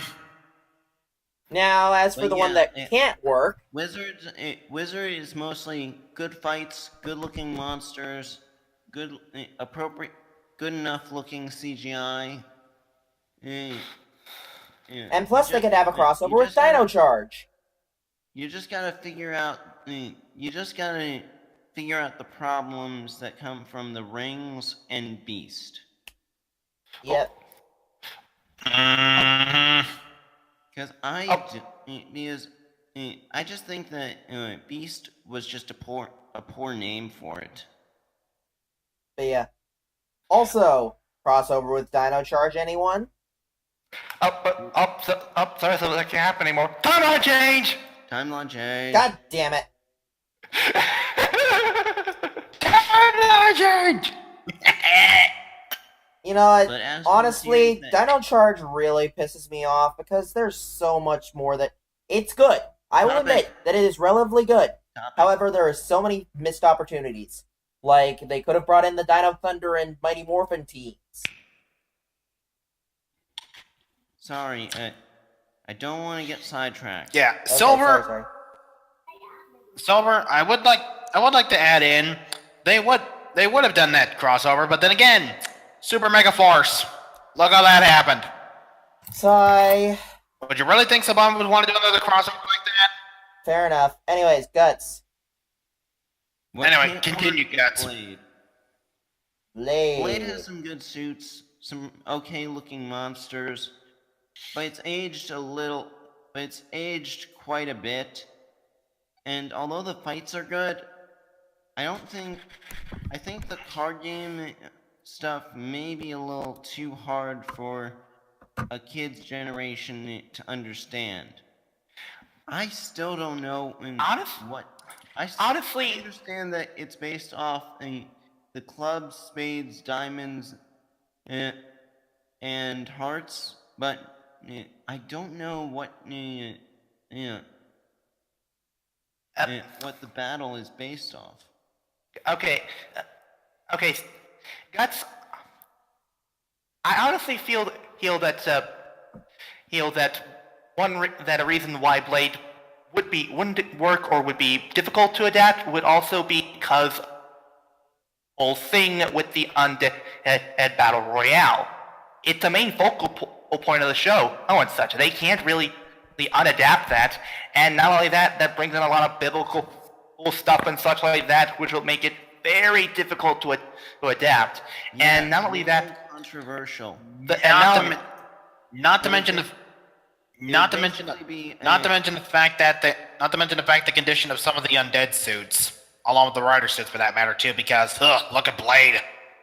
Yeah.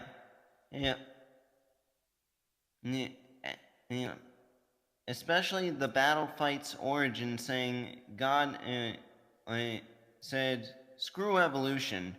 All 52 of you, you're all gonna fight each other until one of you survives. Except if the Joker survives, we're gonna start the whole thing over again." I don't think. I'm so serious. God damn it, DLBot. He said the word Joker. What was I supposed to do? I'm pretty sure Christians you know what? would go. Well, you know what I say to that?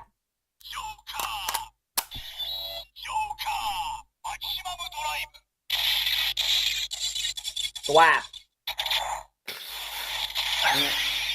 But anyways, the battle fight is probably one way to piss off both extremist Christians, and scientists. Yep. Yeah. And bottom line, Blade has a lot of mixture of elements not work. Go Silver. Right. Now then, the ones that I would think would work definitely. So let's start off with, well, of course, we're starting off with the one that I think can work, which is Kamen Rider Gaim. And honestly, If you make a Game of Thrones reference, I'm gonna smack you. No. Why was I going to make a Game of Thrones Then reference? goody, I don't even you get to watch. live.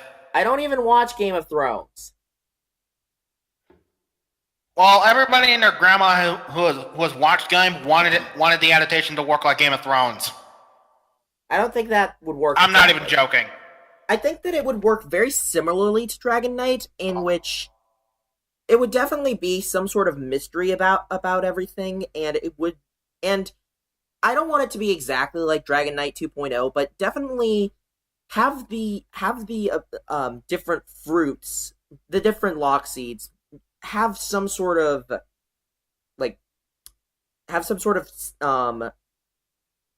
latent ability to them. Make it so that there's not a bunch of different lock seeds, but there's just like one of each type of lock seed. You know, Silver, you just gave me an idea. Maybe make it similar to like the Energems, in a sense. You just gave me an idea. Yeah.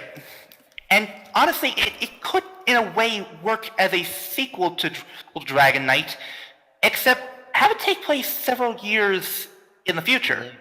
Definitely.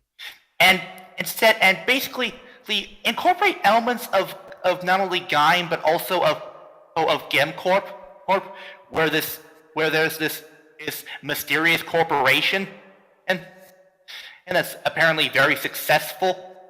And basically, and also incorporate elements of Dragon Knight with this mysterious CEO, but have it be a mystery of the identity of the CEO. Part of me's thinking perhaps make it so that with Zangetsu or Zangetsu Shin, make him outright a villain, like straight up. And when it comes down to Ryugen, maybe having Ryugen's analog actually die instead of Michi taking over for Michi Why taking not have Michi have taking over Ryugen for be Zangetsu. why not have Ryugen be a double agent? Part of me's thinking that I think part of me's thinking that I think it would work just as well with if Ryugen was always a good guy. You know, once again changing around the plot materials, but basically have it where Zangetsu Shin ends up killing Ryugen, and have like original footage of Zangetsu killing Ryugen right in front of the main hero, and the main hero basically vows revenge against Ryugen, or not Ryugen, against Zangetsu. However, at some point, Ryugen's American counterpart comes back as sort of like a bit of an undead, and the main character and Gaim is basically forced to kill his friend. Like, that would feel really impactful, am I right? I agree with you there. Here, honestly, Lee, what would be? It would also, honestly, it would also adapt Yomo to Hibiki too. Exactly. That's why I was saying that about Yomotsu Hegiri. Actually, you know, I think it would be cool if Ryugen was basically not exactly the entirely good or entirely evil, but he mostly just observes. He gives subtle hints to the main hero and some of his comrades, but he never really gets involved unless it's really needed. Yeah, but I think that like a death scene at the hands of Zangetsu, it would definitely really work in that sort of angle, you know? Yeah.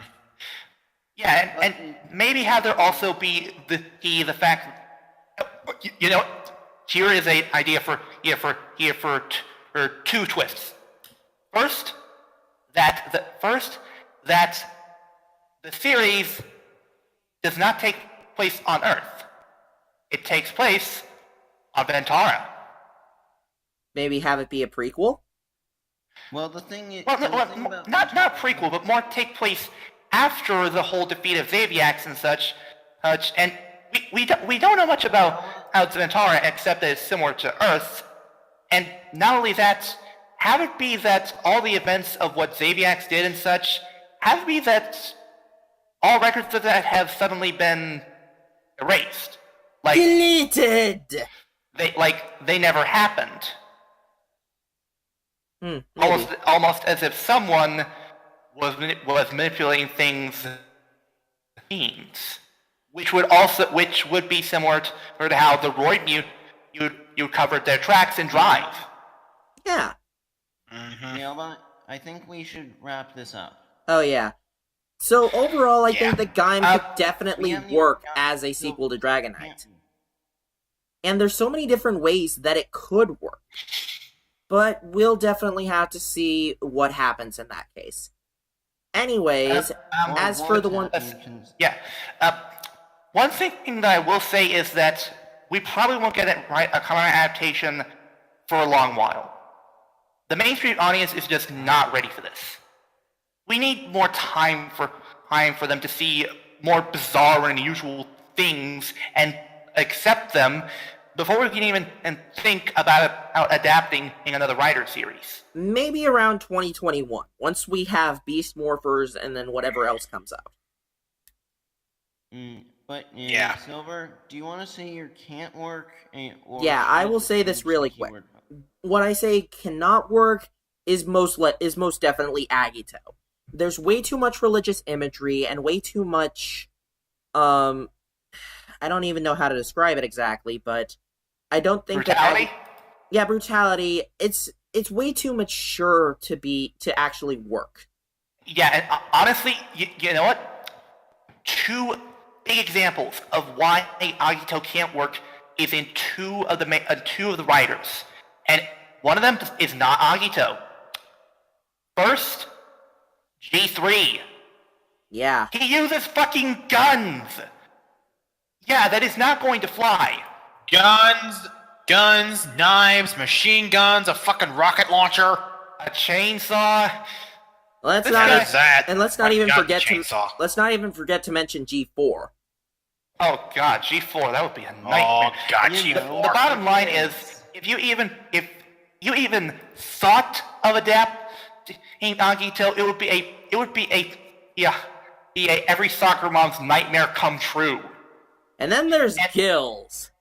Oh yes, exactly. Oh, That was what I was God, gonna bring up Gil. next. Gil's fighting style is so brutal and so well, so realistic. It would be the worst idea ever to adapt that footage. Imagine if kids tried to recreate that fighting style. There would be The Gil suit is dead. Yeah. Yeah, they will have to remake that suit from scratch. you clearly did not hear what I said before we started.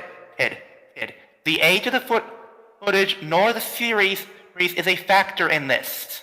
No, the suit is too damaged, and the Gil suit can't be used. All that's left is the sea gills. Guts, you are not hearing me. Let's just pretend that it still was around. Even if it did, it would not work. Exactly. Okay? But yeah, so those were our Talk thoughts about this on. anymore. Anyways, we need to wrap this up. So yeah, those were our ideas. Do you guys have any writer series that you think would work for a modern Kamen Rider American adaptation? Then let us know in the comments below, because we're curious to hear what you guys have to say about this. Anyways, so now that we have that, let's move on to the riddles. In which Keyword puzzle. we finally edited it so that it looks relatively nicer. Which is good. But anyway, so y'all know the rules for everything. Three guesses per week. Use the honor rule to not look up any wikis and whatnot. All riddle guesses should be turned in by the following Saturday at 12 p.m. Pacific Standard Time, 3 p.m. Eastern Standard Time. These are not meant to be easy, so yeah, don't feel too bad about them being stumped. DLBot has been doing these for the past 2 years, so don't criticize the way they're done. They're supposed to be hard. Anyway, shall we get started? Let's. Alright. Yup. As a note, I am the one who chose the keywords this week. I chose the topic. DLBot gave me the keywords. So, 牽制の始めようか。一つ目のキーワード。Phantom. 二つ目のキーワード。カード。最後のキーワード。Rose. Yep. Phantom, Card, and Rose. Now remember, this is from all areas of Tokusatsu. So who knows where it could be? It could be from Kamen Rider, could be from Super Sentai, could be from Power Rangers, could be from Ultraman, Could be from Metal Hero. could be from Gridman, etc. So yeah. Do you guys have any guesses before we end things off?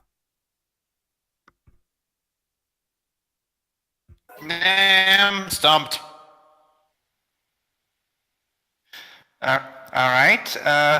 Scotsman and Guts.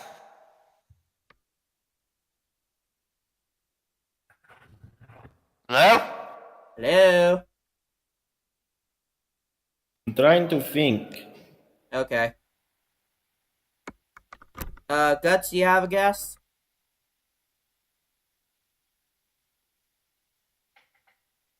No. Okay. Not even a shot in the dark? Not even a wish in the dark? Good one. God damn it! You can either stop or I can go deep inside you. Deep inside, dare no tame, deep inside. by the way, Guts? Tame, Crazy. do. Okay, enough. Yeah, again, Guts, phrasing. Anyways, I think that we're done for this week. So Wait. Did the Scotsman give the... Did you give it up, Scotsman?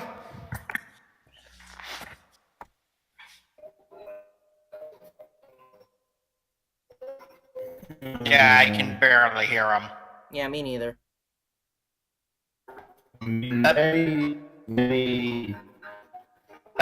Scotsman, type in your answer in the chat. About I'm thinking of egg.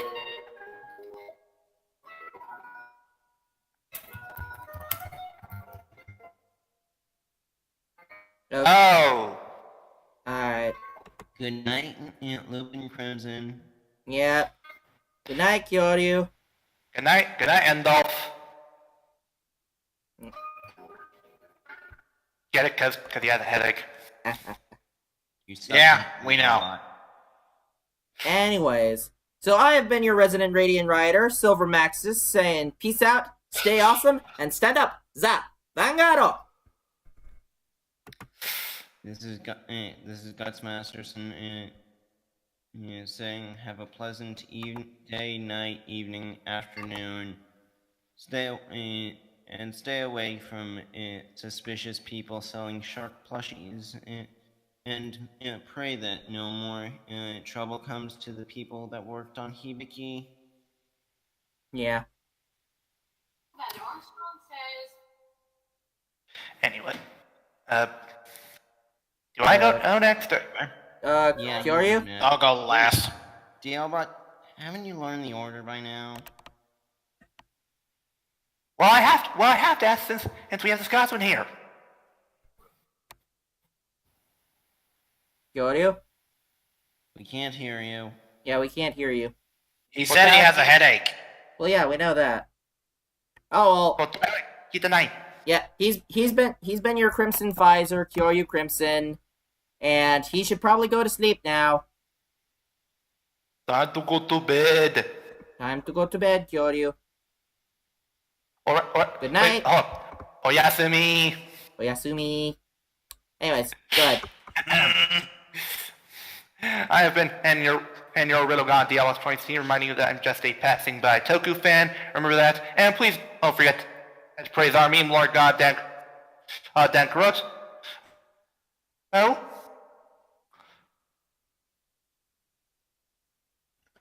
Alrighty. And I have been Zeltrax Millennium saying goodnight and good luck and sayonara. And I'm about to move some heavy machinery. And I'm also tired. You must construct additional pylons. God damn it. Good night, everybody. See ya. Bye bye.